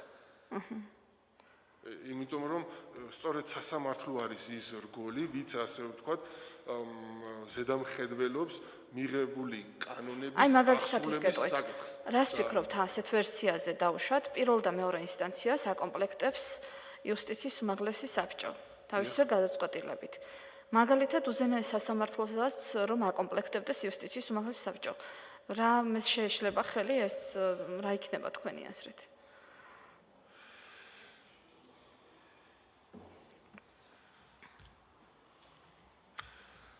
რა დაშავდება იმ წარდგენას ხომ იუსტიციის უმაღლესი საბჭო ახდენს ამ შემთხვევაში. არა, მე ვამბობ იუსტიციის უმაღლესი საბჭო რო ნიშნავდეს უზენაეს სასამართლოს მოსამართლეებს. ხო, რას მივიღებდით? მაგრამ ნახეთ როგორი დიდი როლია დანიშნულ წარდგენას ახორციელებთ. ანუ ფაქტობრივად პარლამენტი ვერ აირჩევს იმ პირს, ბუნებრივია, ვისაც იუსტიციის უმაღლესი საბჭო არ წარადგენს. და ამიტომ არა, საბოლოო გადაწყვეტილების მიღები რო საბჭო იყოს და პარლამენტი არ ერეოდეს. ალბათ უზენაეს სასამართლოს მოსამართლის იმ დიდი როლიდან გამომდინარე, რაც უზენაეს სასამართლოს მოსამართლეს აქვს, პარლამენტის მიერ მისი დანიშვნა, ხალხის მიერ არჩეული პარლამენტის მიერ უზენაეს სასამართლოს მოსამართლის დანიშვნა ბევრად უფრო მისაღებია, ბევრად უფრო სწორი ფორმაა. ანუ სააპელაციო სასამართლოს მოსამართლე ბრძანდები თქვენ და ასე როლებად როგორ ყოფთ? უზენაეს სასამართლოს მოსამართლის როლი განსხვავდება სააპელაციო სასამართლოს მოსამართლის როლისგან? ბუნებრივია არ ყოფ და მოსამართლე პირველ ინსტანციაში იქნება თუ უზენაეს სასამართლოში მოსამართლეა. ამას ამ კუთხით არაზრუს არ შემიხედავს და ჩემი აზრიც ის არის რომ ანუ ზოგიერთ ქვეყანაში მაგალითად გეტყვით, ზოგიერთ ქვეყანაში ქვედა ინსტანციის მოსამართლეებსაც ნიშნავს მაგალითად იუსტიციის მინისტრი, არის ასეთი მაგალითები. ანუ რადიკალურად ან დავუშვათ პარლამენტი იღებდეს გადაწყვეტილებას მთლიანად სასამართლოს დაკომპლექტებაზე, რას ფიქრობთ ამაზე და პირიქით. მხოლოდ იუსტიციის უმაღლესი საბჭო იღებდეს გადაწყვეტილებას სამივე ინსტანციის დაკომპლექტებაზე. იცით რა არის? რას მივიღებთ ასეთი მოდელით? ვინაიდან მე აი ვამბობ იმას რომ მოსამართლეს ძალიან დიდი მნიშვნელობა აქვს, ხო? არა ინსტანციას ამ შემთხვევაში პირობითად ავიღოთ ზოგიერთ ერთ-ერთი საქმე პირველივე ინსტანციის გადაწყვეტილება შედის კანონიერ ძალაში, ხო? და ის არის ის აღსრულდება, არც აჩივდება. ამიტომ მნიშვნელობა მაგ კუთხით არ აქვს თქვენ რა მიმართულებითაც განავითარეთ, მაგრამ პარლამენტის მიერ თუ მოხდება ყველა მოსამართლის დანიშვნა და ეს საკანონო, ანუ ოღონდ ჩართულობა ალბათ ისევ იუსტიციის უმაღლეს საბჭოს მხრიდან. არა, მე ხო, რა ვიცი. ხო, ამიტომ არ ვიცი, მაშინ საკანონმდებლო თუ ამაზე იქნება შემოთავაზებული საკანონმდებლო რეგულაცია, გავეცნობ იმ საკანონმდებლო რეგულაციას. არა, ასეთი მოდელი რაზე მიანიშნებს თქო ეს მინდოდა მეკითხა მაგალითი იმიტომ მოვიყვანე, როდესაც საუბრობდით სასამართლოს დამოუკიდებლობის ფართო განმარტებაზე, ერთ-ერთი შეიძლება აი ამ კუთხით გვემსჯელა. კი ბატონო, გასაგებია. მაინტერესებს თქვენი მოსაზრება, მაგალითად ევროპის მოსამართლეთა საკონსულტაციო საბჭოსთან დაკავშირებით. რა ორგანოა ეს და თუ ეცნობით მის საქმიანობას? არა, გითხრათ, ეხლა მახსენდება ამ კუთხით ვიცი რა ორგანოზებიც საუბრობთ, გასაგებია, მაგრამ აი ის ანგარიშები რაც იქნა დაუშვათ გამოქვეყნებული. აი ევროკავშირის ფარგლებში ეს ორგანო ევროპის საბჭოს ფარგლებში ეს თუ გახსოვთ. ბატონო? რომ გითხრათ რომ გავეცანი მათ და ეხლა შემიძლია მათზე ვისაუბროთ, ხო იგზი არა. მის დასკვნებს ან მის მოსაზრებებს თუ იცნობთ?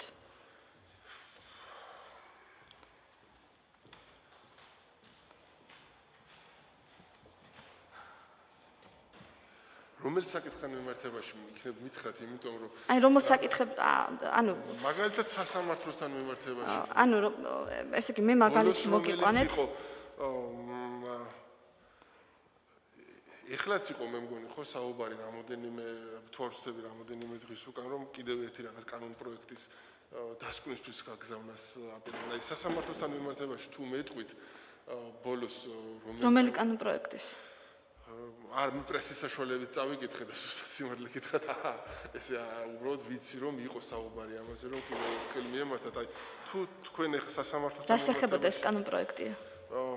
თორსტები დაფინანსების საკითხზე იყო ქალბატონო, ამაზე არ ვიცი. აი მას ამბობთ პარტიებზე? ხო, მე მგონი ამაზე არ მახსოვს რა. ის ნო გაეგზავნათ ევროპის მოსამართლეთა საკონსულტაციო საბჭოში? მაგაზე იყო, აღარ მახსოვს რა. ანუ მე რატო კითხეთ ახლა ეს მე რაღაცა ვენეციის კომისიას უგზავნიდნენ, მე მგონი შევცით ხო, სხვა გითხარით ხო. აღარ მახსოვს ხო კიდე მაგაზე. უყურეთ, შეკითხვა რატო დაგისვით? რომ რაღაცა რთული კითხვა არ იყო, მე არ ვფიქრობ რომ ეს რთული საკითხია. იუსტიციის უმაღლეს საბჭოს ვებგვერდს ამოწმებთ ხოლმე ალბათ. წლებია დევს დასკვნები და ასევე მოსაზრებები სხვადასხვა საერთაშორისო ორგანიზაციების და აქტებს ევროპის მოსამართლეთა საკონსულტაციო საბჭოს დასკვნები სხვადასხვა თემებზე. თუ იცნობთ, ქართულად ნათარგმნია, არაფერი ისეთი რთული არ არის, რომელიმე დასკვნას, რომელიც თქვენ საქმიანობაში გამოგადგათ.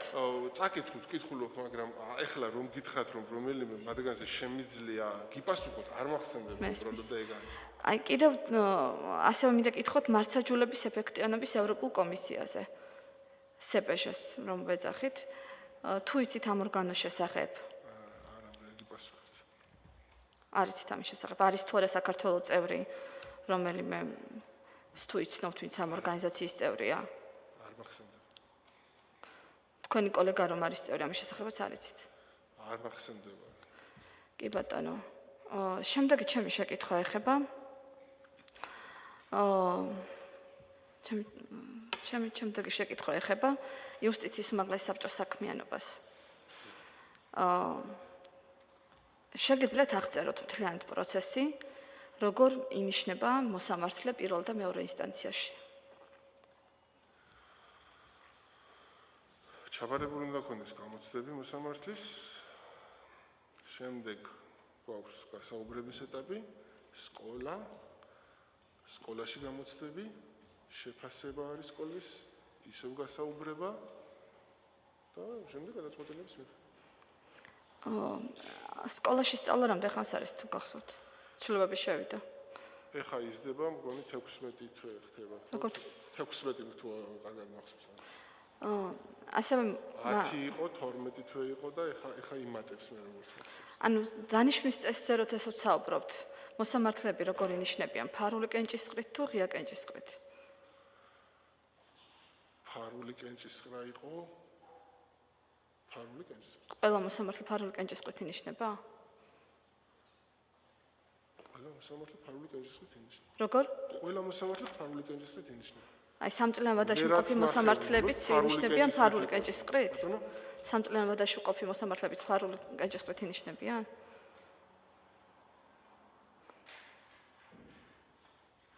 არ მახსოვს. კარგით. აი თუ შეგიძლიათ იმსჯელოთ ამ კუთხით, იუსტიციის უმაღლესი საბჭოს შემადგენლობა. როგორი იყო ადრე და როგორია ეხლა და რაიმე პროგრესი თუ განიცადა თქვენი აზრით? ხო, აქ იყო ეს იყო ზუსტად პირველი ტალღის ფარგლებში იყო მე როგორც მახსოვს ან მეორე ტალღის მაქსიმუმ, როდესაც ცვლილება იქნა შეტანილი და არის 10 მოსამართლე წევრი, უზენაეს სასამართლოს თავმჯდომარის ჩათვლით, 4 პარლამენტის მიერ არჩეული არამოსამართლე წევრი და ერთ ნიშნავს პრეზიდენტი. ადრე ხო მე როგორც მახსოვს, ხა იმ პერიოდში არ მუშაობდი სასამართლოში, მაგრამ რაც გაცნობილი ვარ კანონმდებლობას, თუ ვწდები ერთი პერიოდი 21 წევრამდედაც იყო იუსტიციის უმაღლესი საბჭოს და იქ პოლიტიკური პარტიის წარმომადგენლებიც იყვნენ, როგორც მახსოვს. ხომ და ის რომ პოლიტიკა გავიდა, ესე მოკლედ ბრჭყალებში რომ თქვა იუსტიციის უმაღლესი საბჭოდან, ეს არის სწორედ მის შესაძლებელი და ამას გავუსვენ ხას. და ეს კარგია თქვენ ფიქრობთ? მე პოლიტიკა არ უნდა იყოს სასამართლო სისტემაში.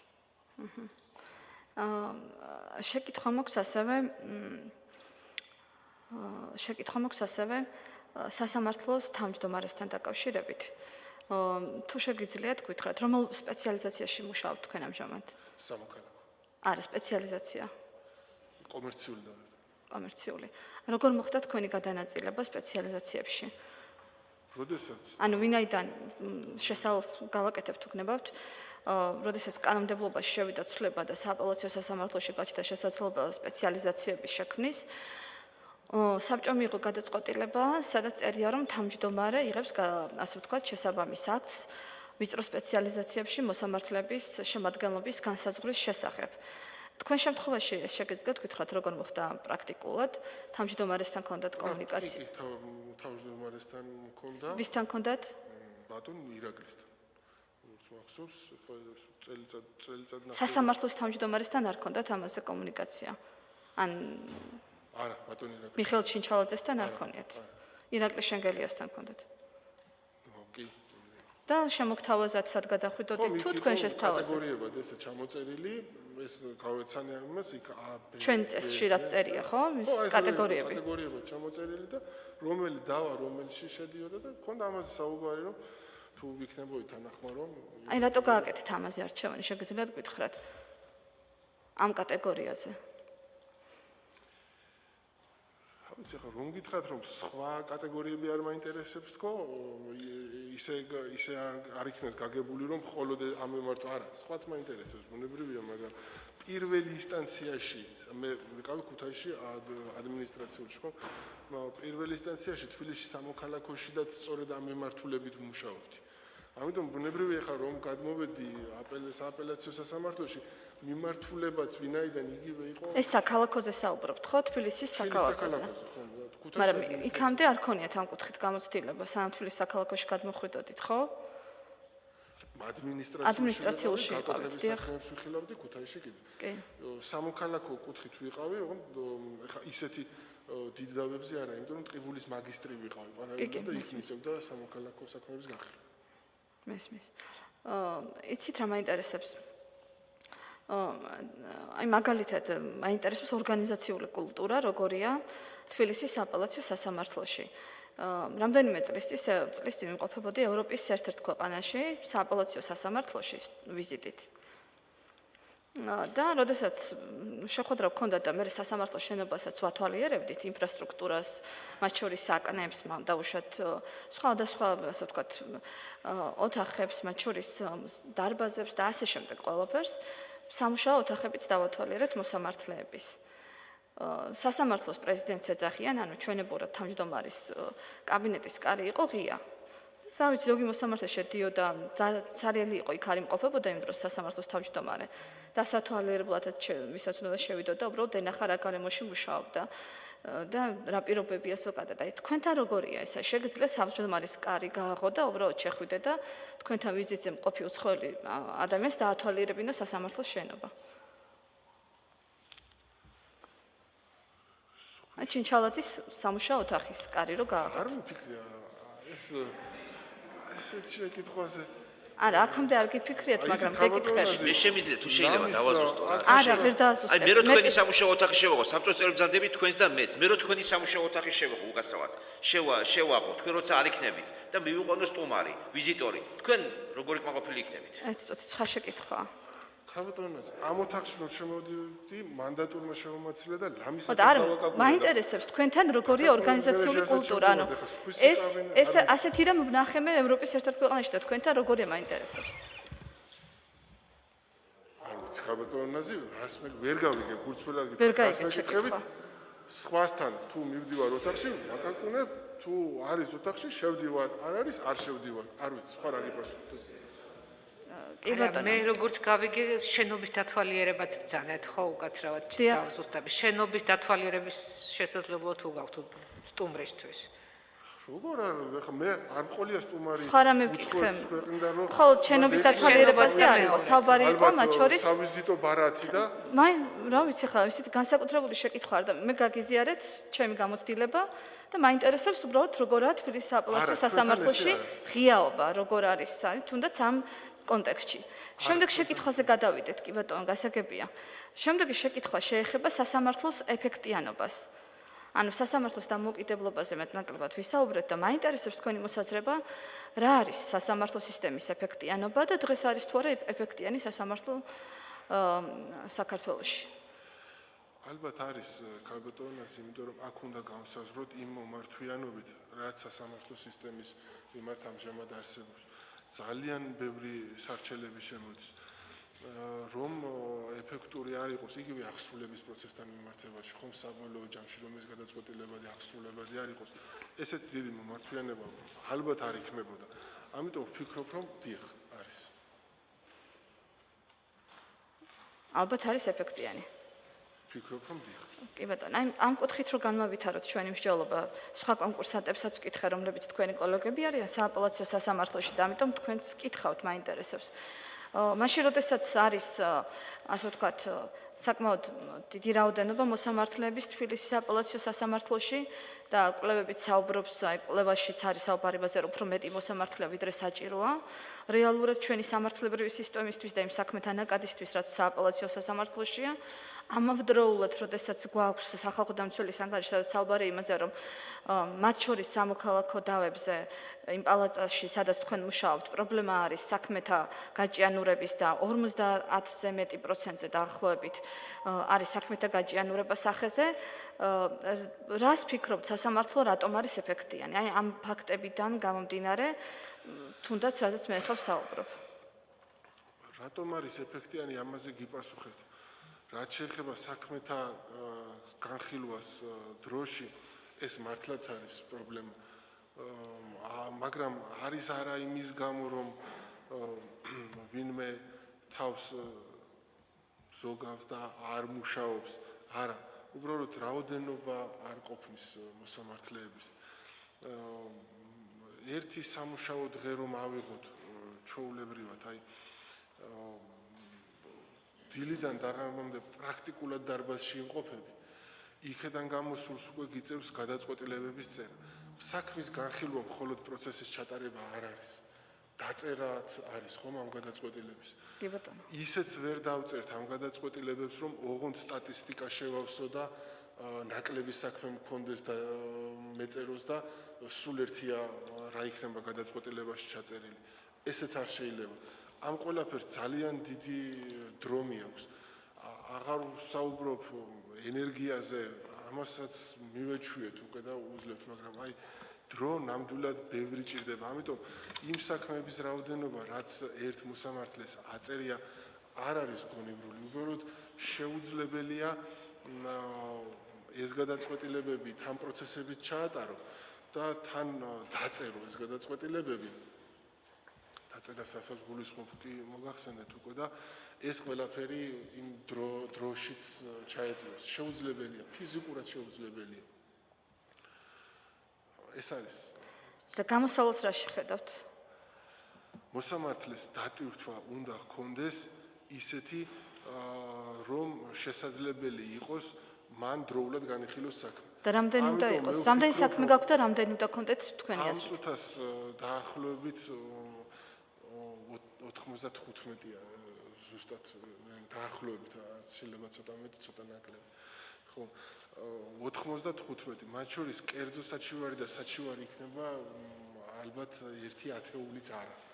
ძირითადად სულ არსებითი საქმეებია. თუმცა ნუ ვიტყვით ისე რომ კერძო საჩივარი ან საჩივარი ნაკლები სირთულის არის და ნაკლებად უფრო დრო და ენერგია ჭირდება განსახილველად. ამიტომ ისიც ჩვეულებრივი საქმეა. ამიტომ ამ კუთხით არ უნდა შეაფასოთ. გამოსავალს ხედავ ისევ იმაში, რომ მოსამართლის დატვირთვა, ნაკლები რაოდენობის საქმეები უნდა ეწეროს ეხლა და თუ ეს არის შესაძლებელი და ეს როგორ უნდა გახდეს შესაძლებელი? ეს როგორ უნდა მოსამართლეთა რიცხოვნობის გაზრდა და რიცხოვნობაზე კვლევაში წერია რომ 55 მოსამართლე თბილისის აპელაციოში არის ოპტიმალური. ვერ გეტყვით და ამჟამად არის 80-ზე მეტი საშტატო ერთეული. ანუ რა თქვენი აზრით, თქვენი გამოცდილებიდან გამომდინარე გეკითხებით. თუნდაც თქვენს ერთი წუთით დავასრულებ. დავასრულებ. მე ხომ არ გეჭრებით ხოლმე თქვენს კითხვებში. დავასრულებ. წინადადება არ დამისრულებია. ჯანდით კი ბატონო თქვენს მიშენ რომ დაასრულებ მე კი ბატონო ამდენი რა არის ალბათ. და ჩემი შეკითხვა მდგომარეობს შემდეგში, თუნდაც სამოქალაქოში თქვენთან, თქვენს პალატაში რა რაოდენობა იქნებოდა მოსამართლების ოპტიმალური? რომ თქვენი დატვირთვა შედარებით შემცირდეს. მოდით ჯერ მე გეტყვით თქვენ რაც ბრძანეთ ხალბატონაზე კვლევასთან დაკავშირებით. არ ვიცი რა მეთოდით ჩატარდა ეს კვლევა, რა საკითხი, რა კუთხით გამოიკვლიეს. მე რომ ეს ამ კვლევის მონაწილე ყოფილიყავი, აუცილებლად გავითვალისწინებდი დროს, რომელსაც მოსამართლე ატარებს სხდომის დარბაზში. აუცილებლად გავითვალისწინებდი იმ დროს, რომელიც ერთი გადაწყვეტილების დაწერას სჭირდება. გადაწყვეტილების დაწერას, რასაც გადაწყვეტილება ჰქვია და არა სტატისტიკისთვის, კიდევ ერთხელ ვიმეორებ. და თუ ავიღოთ ხომ ერთი საქმე, ვთქვათ საშუალო სირთულის საქმე. საქმეები არის, მე მქონია საქმე, რომელიც 3 კვირა თავაუღებლად მიწერია, რასაც ქვია, იმიტომ რომ და მაგ დროს სხვას ვერაფერს ვერ გე, იმიტომ რომ დიდი არის მოცულობით. მქონია საქმე, რომელიც ერთ დღეში ჩავტეულ ვარ და ერთი დღე და სრული დღე დამჭირვებია იმ გადაწყვეტილების დასაწერად. დავთვალოთ მაგის შემდეგ რამდენი საქმე აქვს იმ მოსამართლეს, რამდენ დღეს ატარებს დარბაზში, რამდენი საათი ჭირდება გადაწყვეტილების დასაწერად და ავიღოთ იმის მიხედვით და არ ვიცი ხა მოვიდეს ნებისმიერი ბატონო ჩემ წარმოებაში არსებულ 90 საქმეს თუ ერთ დღეში პროცესად ჩაატარებს და თან გადაწყვეტილებასაც დაწერს, კი ბატონო, მაგრამ ძალიან მეეჭვება მსგავსი რამ მოხდეს. რაც შეეხება რა რაოდენობა უნდა იყოს, გითხარით რომ 90 საქმე მაქვს ხომ ამ წუთას წარმოებაში. ჩემი აზრით გონივრული იქნებოდა სადღაც 40 საქმეზე მეტი რომ არ მეწეროს. ამიტომ რაც მაგას გაანახევრებს მოსამართლეების შესაბამისი რაოდენობა. პასუხიც ეგ არის, არ ვიცი, სხვას ვერ გიპასუხებთ ხა ბატონო. კი ბატონო. თქვენ გიდოდეთ კითხვა? ეს მაინტერესებდა, თქვენ ბრძანეთ ახლა დაახლოებით 90 საქმე მაქვს, ხო, ბრძანეთ, ხო? დიახ. 90. მე რა მაინტერესებს იცით? აი დღეის მდგომარეობით თქვენ, ეს გაწერია თქვენ, ხო? ეს ჩემი თავმჯდომარეობით ვიგულისხმებ, ბუნებრივია, თორე აი მაგას გეკითხებით, ხო, საბედო სასამართლო ღებულობს კოლეგიული შემადგენლობის გადაწყვეტილებას, ხო, და რამდენი საქმის განხილვაში მონაწილეობთ დაახლოებით?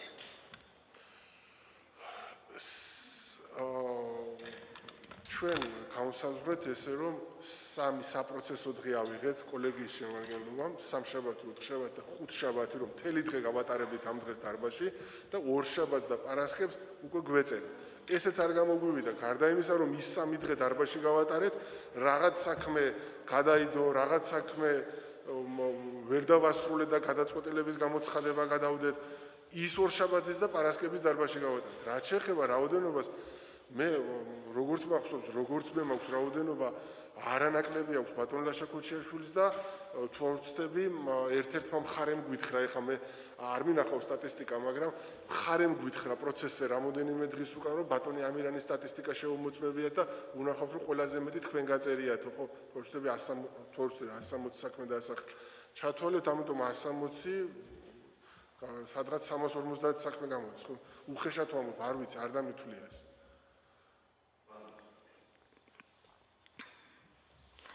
კი ბატონო, ერთი შეკითხვა ეხება უშუალოდ თქვენ სფეროსთან არის დაკავშირებული. თქვენ იცით, რომ ბოლოს დროს ხშირად კეთდება განცხადებები იმაზე, რომ სასამართლო სისტემა ახდენს უარყოფით გავლენას ქვეყანაში საინვესტიციო გარემოზე. რას გულისხმობენ თქვენი აზრით და თუ ეთანხმებით ამ მოსაზრებას? არ ვიცი, ვერ გეტყვით რა. სასამართლოს საინვესტიციო გადაწყვეტილებებზია საუბარი?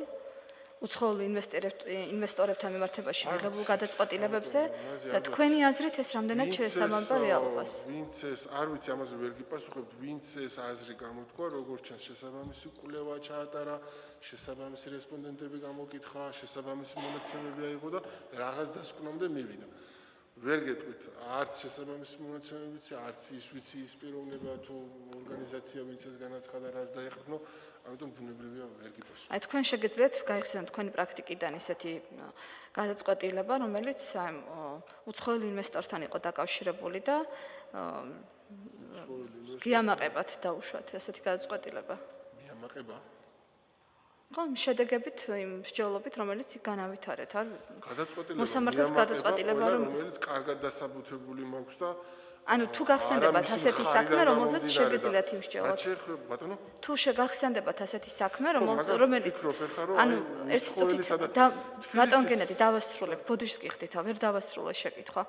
ანუ ჩემი შეკითხვა ეხება უცხოურ ინვესტიციებს საქართველოში, სასამართლოს გავლენას ამ საკითხზე და როდესაც საუბარი მიდის და დისკუსია იმაზე, რომ სასამართლოს გადაწყვეტილებები აი ამ გარემოზე ძალიან უარყოფითად აისახება, თქვენი გამოცდილებით და გამომდინარე თუ შეგიძლიათ რაიმე საპირისპირო მაგალითის დასახელება, რომ გიამაყებათ ისეთი საქმის შედეგები და გადაწყვეტილებაში განვითარებული მსჯელობა, რომელიც ეხებოდა უცხოელ ინვესტორს. თუ ქონიათ ასეთი გამოცდილება?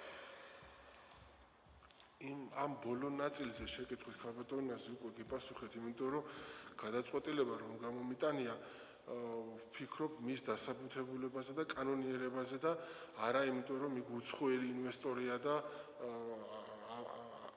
არ ვიცი, ამ ვერც ვიგებ სიმართლე გითხრათ ამ კუთხით თქვენ შეკითხვას, რაც შეეხება უცხოელი ინვესტორების მონაწილეობით, პირველ ინსტანციაში, როდესაც ვიყავი კომერციულ დავებში, ხშირად დავები მიმდინარეობდა ხოლმე მშენებლობასთან დაკავშირებით. შესაძლოა რომელიმე საქმეში ყოფილიყო ინვესტორი, რომელიც უცხოელი იყო. არ მახსენდება რომ სახელით გვარით ანგნებობთ კომპანიის მითითებით გითხრათ. ისეთ დავებში უმუშაობ, დიდი ალბათობით იქნებოდა. მაგრამ ესე სახელი და გვარი არც მახსენდება. და საბოლოო ჯამში თქვენი აზრით ახდენს თუ არა სასამართლო უარყოფით გავლენას ინვესტიციებზე საქართველოში, უცხოურ ინვესტიციებზე? საქართველოსზე არ გაუსვამდი ხა სასამართლოს როლი იმდენად მნიშვნელოვანია ნებისმიერი ქვეყნის განვითარებაში, ნებისმიერ ქვეყანასთან მიმართებაში მოახდეს. კონკრეტულად საქართველოსთან მიმართებაში ახდენს თუ არა, ამაზე გითხარით რომ უარყოფით გავლენას. გნებავთ უარყოფით, გნებავთ დადებიც. ხო თუ გავლენას ახდენს, ან ერთი იქნება, ან მეორე, ხო?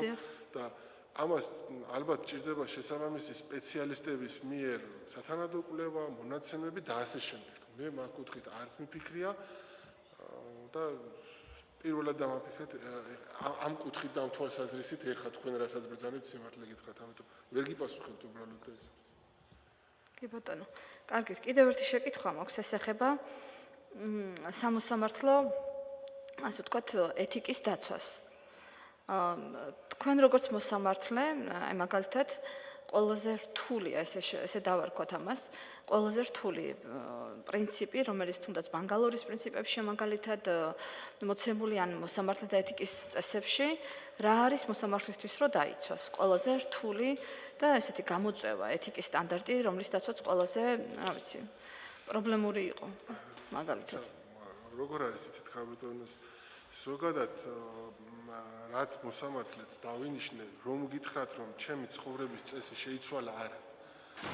როგორი ცხოვრების წესითაც ცხოვრობდი, იგივე ცხოვრების წესით განვაქცე ცხოვრება და სიმართლე გითხრათ, ის რაც ბანგალურის პრინციპებში არის მოცემული, თან გამომიდის ახლა თავს ვიქებ, მაგრამ ეგრე არის, რომც არ წამეკითხა, ჩემი ცხოვრების კრედიტ გქონდა არჩეული.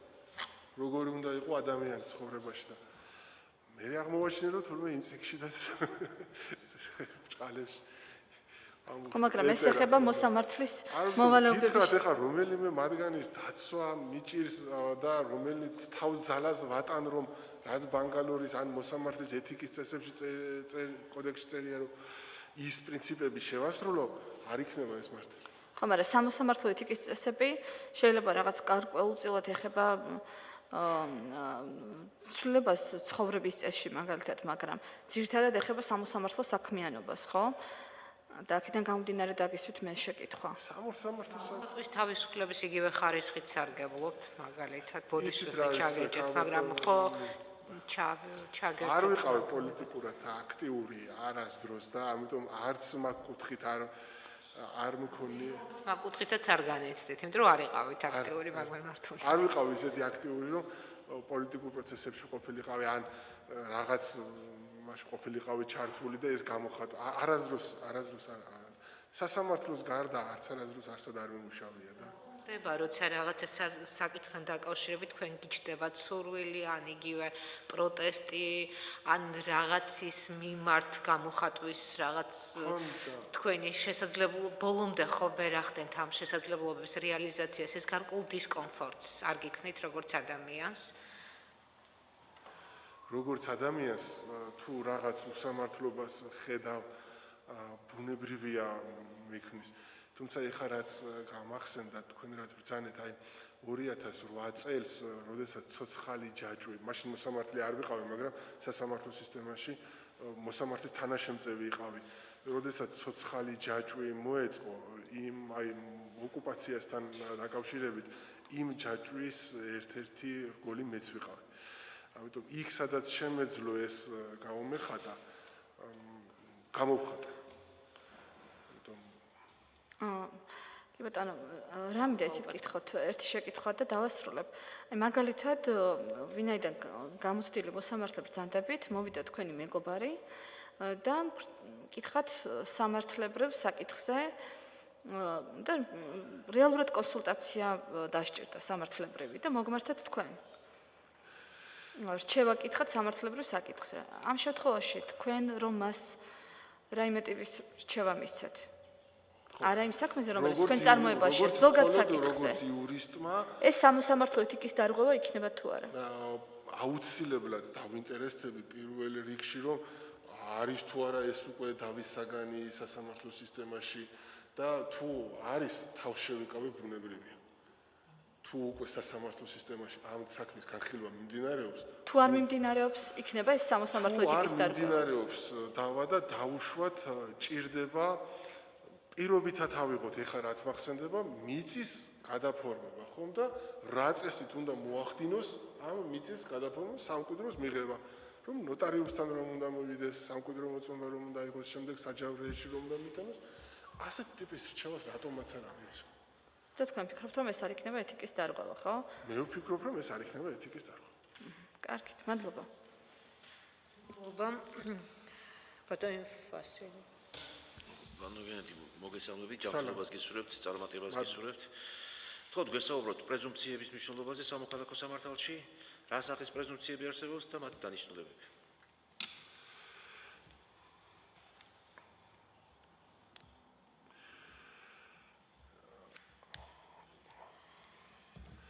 ეხლა ალბათ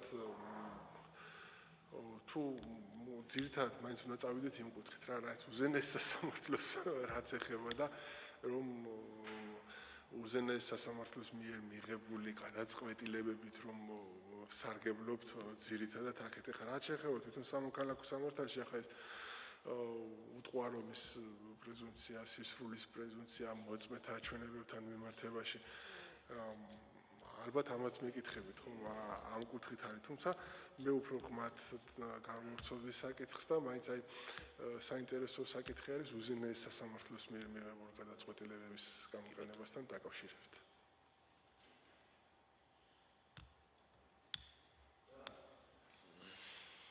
დასრულეთ, ხო? თქვენს ბიოგრაფიას, როდესაც გავეცანით, თქვენ საკმაოდ დაბალი რგოლიდან გაქვთ დაწყებული სასამართლოში თქვენი კარიერა. წლების განმავლობაში მუშაობდით, ასე ვიყავით სხდომის დივანი, კანცელარიის სპეციალისტი, მოსამართლის თანაშემწე და ეხლა ბრძანდებით მოსამართლე მეორე ინსტანციის სასამართლოში. თქვენი გადმოსახედიდან, მე ამ შეკითხვას ხშირად ვსვამ, მაგრამ მაინტერესებს აი თქვენი განვლილი ცხოვრებიდან გამომდინარე, თქვენი გადმოსახედიდან სასამართლოს მთავარ გამოწვევად რა რჩება დღეს? იცით, მადლობთ ბატონო ვასილე ამ შეკითხვისთვის. მე წინა გასაუბრებაზე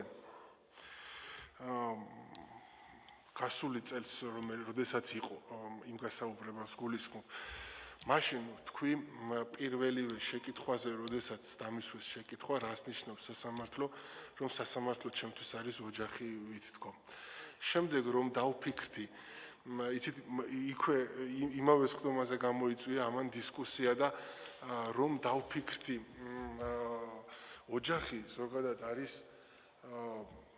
ზოგადად ნამდვილად ესე არის მეუღლე, შვილები, მშობლები და ძმა. როდესაც შვილი რაღაცას აშავებს, ეს შვილი მაინც გიყვარს, ხო? და ამიტომ ამ კუთხით და ამ გაგებით არ უნდა იქნას გაგებული ის ოჯახი, რაც მაშინ მე ვიგულისხმე. იცით რატომ? აი მე ვგულისხმობ, როდესაც ამაზე ვსაუბრობ, აი რა კუთხით ვამბობ მე სიტყვას ოჯახს სასამართლოსთან მიმართებაში. როგორც ყველა ადამიანს უნდა რომ მისი ოჯახი იყოს სამაგალითო. თავისი ცხოვრების წესით, თავისი სამართლიანობით რომ დახმარება შეუძლია მეზობელს და აი ვისი იმედიც აქვთ. აი ამ კონტექსტში ვიგულისხმე მაშინაც, თუმცა რომ დავფიქრდი შემდეგ, შეიძლება ამას ასოციაცია გამოეწვია სხვა კუთხით და ამიტომ ალბათ ესე მოკლედ თქმა არ იყო საჭირო. სწორი, უფრო სწორად. და ეხლა რაც შეეხება თქვენს შეკითხვას, სასამართლო სისტემას რეფორმის პირველივე დღიდან მოვყვები, 2005 წლიდან მოვყვები. და გაჩნდა ტერმინი, არ იყო თავიდან ესე საუბარი, აი გაჩნდა ტერმინი, რომ სასამართლო არის სერვისი. მომსახურება, რომელსაც სთავაზობ მოქალაქეებს. ამიტომ აქ მოსული მოქალაქე რაღაც სასამართლოში მოსული მოქალაქე კი არ უნდა მიდიოდეს, უნდა მიდიოდეს უпростоრად იმ პათოსით, იმ განწყობით, რომ სასამართლოში აუცილებლად იპოვის სამართალს. აი ამ სერვისის გაზრდას რაც შეუწყობს ხელს, აი ყველაფერზე მე მგონი ალბათ კიდე ჭირდება ამას, ეს დროის საკითხია და განვითარება ალბათ ამ ყველაფერს ჭირდება, მაგრამ აი თქვენ შეკითხვაზე პასუხი ეგ მექნებოდა, რომ ბატონო ბუნებრივია, მთავარი გამოწვევა ის არის, რომ მოქალაქე აი თუ მოქალაქე სხვას ესე დაემუქრება, რომ მე შენ სასამართლოში გიჩივლებ. ეს უკვე მე ვფიქრობ, რომ აი ეს ხო ხვდებით რა გაგებითაც, რომ ანუ სამართალს, როდესაც ადამიანი ეძებს სასამართლოში. და ეს ძალიან დიდი დოზით. მართალია საქმეთა რაოდენობა არ ევაკლია, მაგრამ იყოს, კი ბატონო, თავარია რომ აი ამ კუთხით მიდიოდეს, რომ როგორც სერვისი ისე უნდა შესთავაზო ეს.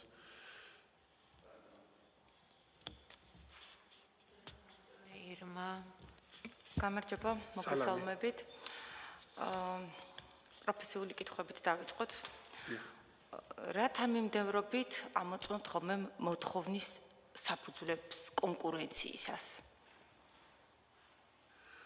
ფაქტები, დამფუძნებელი ნორმა. ბატონო? ფაქტები, რა არის გადმოცემული, ამას მეკითხებით? არა, მოთხოვნის საფუძვლების კონკურენციას გეკითხებით.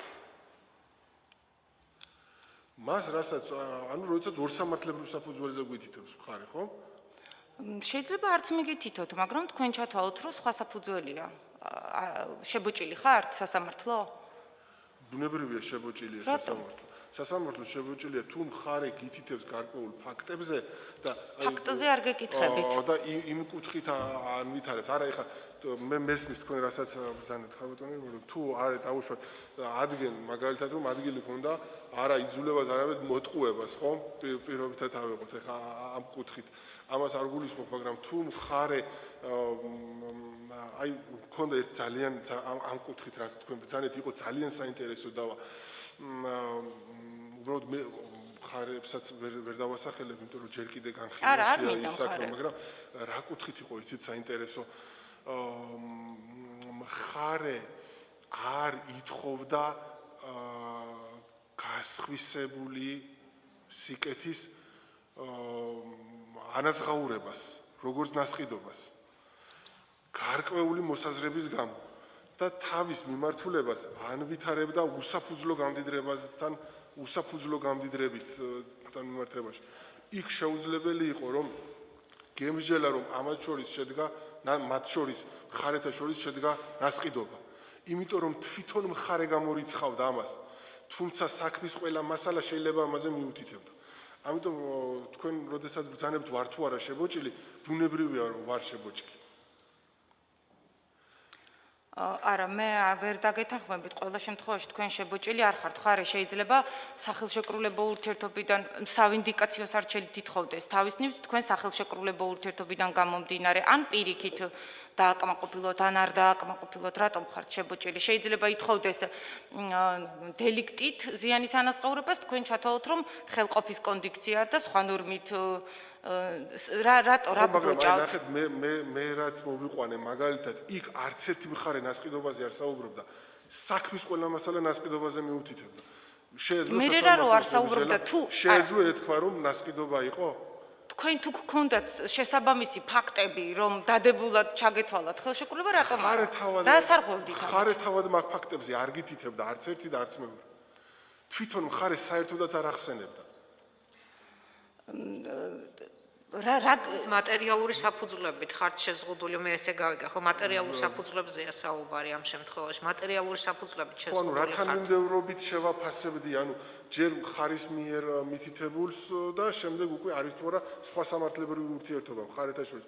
მე მგონი სწორად გავიგე, ხო? ანუ ჩემი კითხვა არის ეს, რომ მოთხოვნის საფუძვლების კონკურენციისას რათან მიმდევრობით ამოწმებთ და თქვენ რასაც ბრძანებთ რომ შებოჭილი ვარო, ამაზე გითხარით რომ შეიძლება მხარე ითხოვდეს მაგალითად დელიქტით მიყენებული ზიანის ანაზღაურებას, მაგრამ არ გქონდეს დელიქტის შემადგენლობა და გქონდეს ხელყოფის კონდიქცია. რადგან ვერ მიუთითა რომ ხელყოფის კონდიქცია შებოჭილი ხართ, რომ უსაფუძვლო გამდიდრებით საფუძვლების მითითება სარჩელის შეტანის დროსაც არ არის სავალდებულო. ახლა ეს ყველა ვიცით რომ სარჩელი როდესაც შეაქვს, მხარეს შეუძლია საერთოდ არ მიუთითოს სამართლებრივი საფუძვლები, ეს სარჩელის წარმოებაში მიღების უარყოფის საფუძველი არ არის. კარგით, ანუ რათან მიმდევრობით ამოწმებთ. სანივთო სახელშეკრულებო დელიქტი უსაფუძვლო გამდიდრება როგორი თანმიმდევრობით ამოწმებთ საფუძვლებს? და როცა გვაქვს აშკარა კონკურენცია, რომელს ანიჭებთ უპირატესობას? რაც აქვს მხარეს მითითებული ფაქტები, იმ ფაქტების შესაბამის სამართლებრივ ურთიერთობასთან მიმართებაში. ბუნებრივია ფაქტებით, მაგრამ კონკურენციასთან მიმართებაში არის ის, რომ როდესაც ფაქტებთან მიმართებაში, რაც შესაბამის. ხო, ფაქტიურად მე ჩამოვთვალეს. თანმიმდევრობა. კარგით. ბატონ გენადი, თქვენ ბიზნეს დავებს იხილავთ, ხო ასეა? ასე ვთქვათ. ასე დავარქოთ ბიზნეს დავებს. აი მე მაინტერესებს სავაჭრო ჩვეულებების მნიშვნელობა და როლი სამეწარმეო დავების განხილვაში.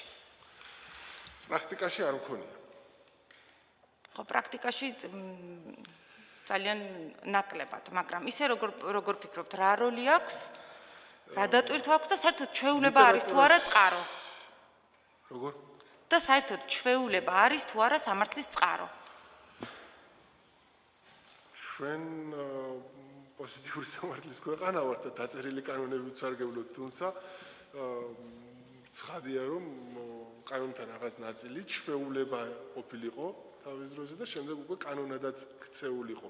იმიტომ რომ სამართლის საფუძვლები სწორედ ეს არის რაღაციდან ყოველთვის რაღაც იწყება, ხო?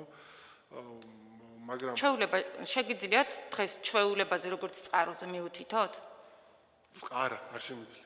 და კოდექსში რო წერია რომ ჩვეულება გამოიყენება თუ არა წინააღმდეგება კანონსო, მაშინ რა ფუნქცია აქვს? არ მიფიქრია. ჩვეულება ის არის რომ როდესაც არა თქვენ რა კონტექსტშიც მეკითხებით უბრალოდ იმას ვერგებულობთ რომ თუ ფაქტობრივ გარემოებებთან მიმართებაში ჩვეულებრივ როგორ გადაწყდებოდა ის სამართლებრივი ურთიერთობა მე ხა ერთი რას თქვენ ბრძანეთ გამახსენდა ერთი ძალიან საინტერესო გადაწყვეტილება ცოტა ძველი არის მაგრამ უზენაეს სასამართლოს გადაწყვეტილება არის როდესაც ჩვეულებასთან მიმართებით ავტოსამროცხავში მოხდა ესეთი შემთხვევა პირველად დატოვა ავტომობილი გასარეცხად და ეს ავტომობილი დაზიანდა ედავებოდა თავად იქ რეცხავს და იქ იყო საუბარი იმაზე თუ მიბარებას ჰქონდა თუ არა ადგილი და სწორედ იქ იქნა განმარტებული ის რომ ჩვეულებრივ ცხოვრებაში როგორც ვიქცევით რომ არავინ ხშირ შემთხვევაში ავტომობილს თავზე არ ადგას ესე სანამ არ დაასრულებენ მის რეცხვას და რომ ეს ანუ მიხდით აი ამ კუთხით ეგ ნორმის ნების განმარტებისთვის იქნა გამოყენებული მაგრამ აი ეს როცა სამოქალაქო კოდექსი ამბობს რომ ხელშეკრულების მხარეთა უფლებამოვალეობის განსაზღვრისას მხედველობაში მიიღება სავაჭრო ჩვეულებებიო აი რა ჩვეულებები გაგიგიათ და სამეწარმეო საქმიანობისთვის რა დატვირთვა აქვს ამ ჩვეულებებს შეიძლება რომ ან მაგალითად ჩვეულებრივ რომელსაც იყენებენ სუბიექტები ერთმანეთთან ურთიერთობის დროს ამაზეა საუბარი. თუმცა თვლით რომ ეს წყარო არ არის. კანონისტვის წყარო არ არის ამას მეკითხები? სამართლის წყარო. სავაჭრო სამართალში გეკითხებათ. არა მხოლოდ, აი სამოქალაქო კოდექსი მე მგონი მეორე მუხლია ხამ წამს არ მაქვს გადაშლილი, მაგრამ მე მგონი მეორე მუხლია რომ ჩვეულებები გამოიყენება თუ კი არ ეწინააღმდეგება კანონს. ანუ ეს არის იმის მინიშნება რომ ჩვეულება წყაროა, ხო? და მით უმეტეს სავაჭრო ჩვეულება. აი იგივე საერთაშორისო სავაჭრო პალატის მნიშვნელობა. რაში გამოიხატება? ან თუ იცნობთ უნიფიცირებულ წესებს, მოდელურ წესებს, საერთაშორისო სახელშეკრულებო ეხლა რომ ასე დეტალურად გესაუბროთ მათზე არ გამჭირ. არ გამოგიყენებიათ არასდროს? არ გამოგიყენები, არა.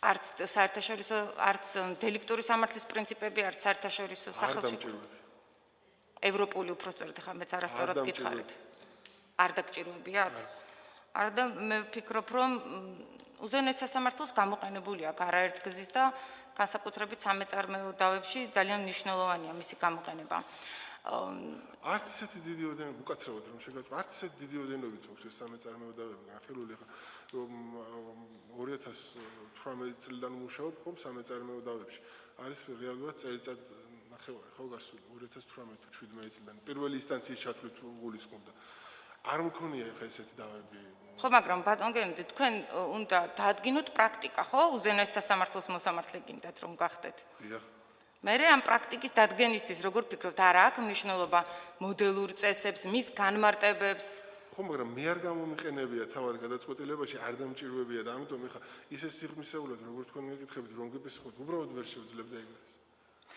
კარგით ალბათ დაგჭირდებოდათ ვალის აღიარების გამოყენება იმიტომ რომ ეს ძალიან ხშირია ვალდებულებით სამართლებრივ ურთიერთობებში ვალის აღიარება არა მაგრამ მკითხეთ არ დამჭირდება აი შედარების აქტი მაგალითად ბუღალტრული აქტები არის თუ არა ვალის აღიარება და რა იურიდიულ შედეგს წარმოშობს რა და რა სახის არსებობს და რა იურიდიულ შედეგს წარმოშობს ბუღალტრული აქტი არის თუ არა ვალის აღიარება ბუღალტერი არის თუ არა ის პირი ვინც შეიძლება პასუხისმგებელი იყოს კომპანიის მიმართ არსებულ ვალდებულებას სახელმწიფო დავალიანებასთან მიმართებაში ჩავთვლიდი იმიტომ რომ ბუღალტერი არის სწორედ ის პირი ვინც გასცემს ამ ხელფასებს მაგრამ კომპანიას აქვს სხვა კომპანიასთან გაფორმებული ხელშეკრულება და არ არის გაფორმებული ნასყიდობის ფასი ბუღალტერმა უბრალოდ არ არის გადახდილი ნასყიდობის საზღაური ბუღალტერმა ალბათ ნაკლებად უნდა იცოდეს ამის შესახებ ამიტომ ამ შემთხვევაში თუ სხვა ფაქტობრივი გარემოებები არ მიუთითებენ მხოლოდ ბუღალტრის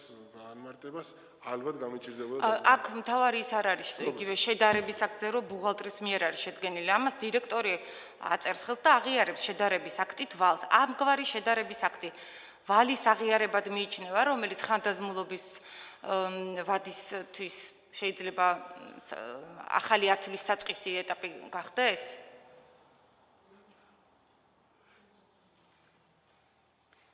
შეიძლება ფაქტობრივ გარემოებებს გააჩნია ესე ზოგადად. აი რითი ასხავთ მაშინ ვალის დეკლარაციულ აღიარებას კონსტიტუციური აღიარებისაგან?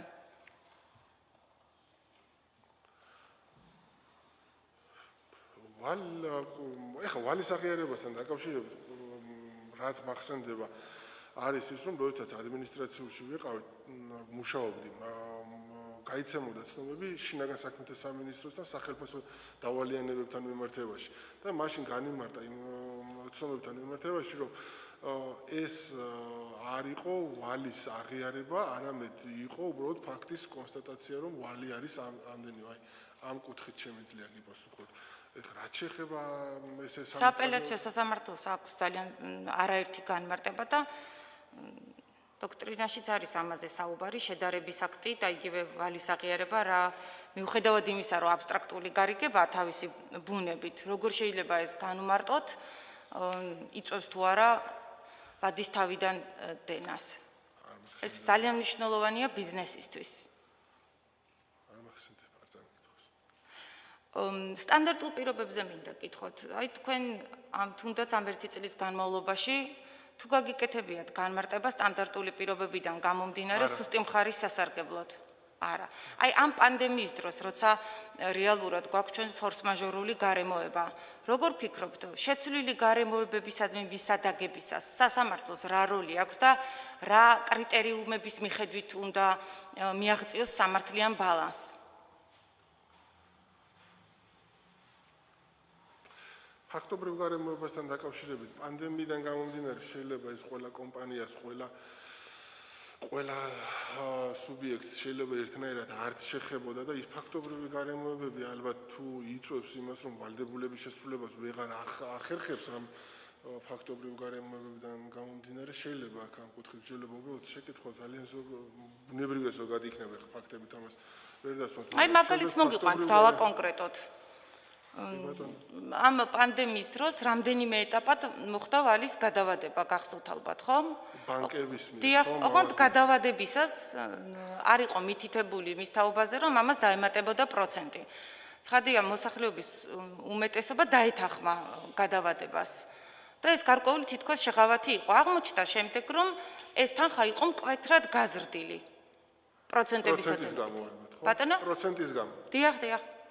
აი ასეთ შემთხვევაში, როცა მომხმარებელი არ იყო თქვა ინფორმირებული, როგორ უნდა მოიქცეს სასამართლო, რომ აი სამართლიანი ბალანსი დაადგინოს, მაშინ როცა ერთი მხარე არის ძლიერი მხარე, საბანკო სექტორი, სტანდარტული პირობების დამწესებელი და მეორე არის სუსტი მხარე. მგონი უპასუხეთ თქვენ თავადო, რომ ერთი მხარე ამ შემთხვევაში ძლიერი არის, თან ინფორმირება არ მოახდინა.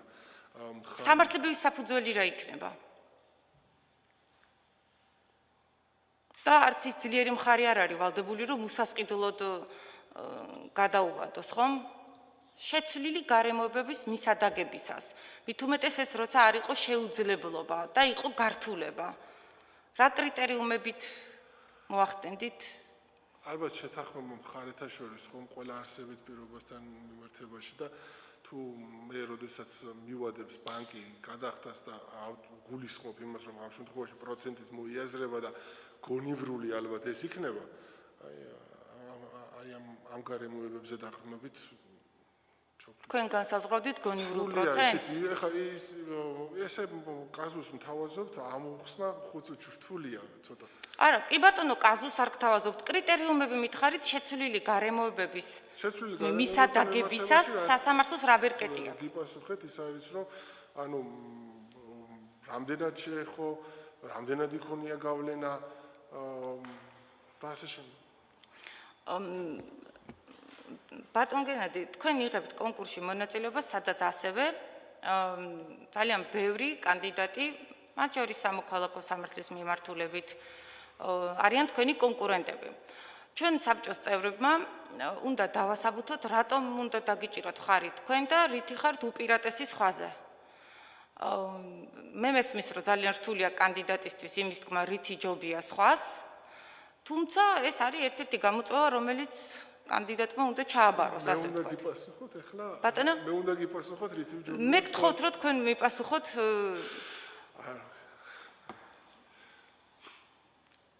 არ ვიცი ახლა. ამას პასუხი უნდა გაგცეთ, რატომ აი ეს თქვენ უნდა გადაწყვეტოთ თქვენ ბატონო რა ვიცი რატომ ჯობი ვარ მე სხვებს ალბათ ხო, აი იგივე სამოქალაქო სამართლის მიმართულებით რა ისეთი თქვენ უნდა გადაწყვეტოთ არ ვიცი ვერ გიპასუხებთ და კიდე ბოლოს ერთი კითხვა თქვენ თუ კი აი ამ გასაუბრებებს მოусმენთ ან წინა გასაუბრებებს მოусმინეთ თქვენ კოლეგებს იცნობთ და ნახავთ რომ სამოქალაქო სამართლის მიმართულებით გაცილებით მეტი შრომა ვისაც აქვს ის კანდიდატი იმ კანდიდატმა ვერ მოიპოვა მხარდაჭერა მაგრამ მოიპოვეთ თქვენ როგორ ფიქრობთ იგრძნობთ თუ არა თავს უხერხულად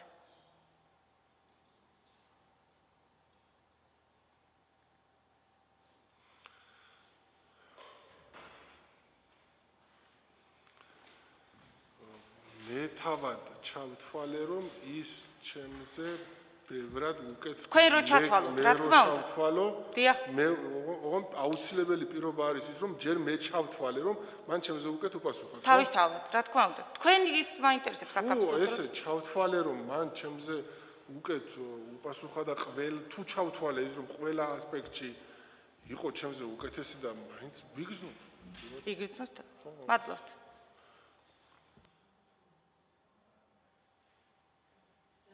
ხალბატონო ირმა სურვალი მე მგონი აღარ არის სხვა მაშინ თქვენის ნებართვით დავემშვიდობოთ ბატონ გენაც წარმატებებს გისურვებთ მადლობა მოგზაურობისთვის მადლობა ჯანმრთელობას გისურვებთ წარმატებებს გისურვებთ ძალიან დიდი მადლობა რომ გქონდა საშუალება წარუდგენილიყავით თქვენს წინაშე მადლობა ნახვამდის მადლობა ნახვამდის კარგად ზენდებოდეთ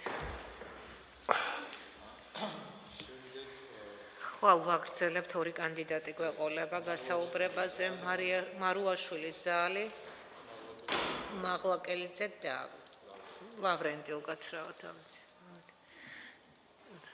ტრადიციისამებრ 11 საათზე დავიწყებთ და მანამდე ყოველს გემშვიდობებით კარგად ზანდებოდეთ წარმატებულ და მშვიდობიან საღამოს გისურვებთ ნახვამდის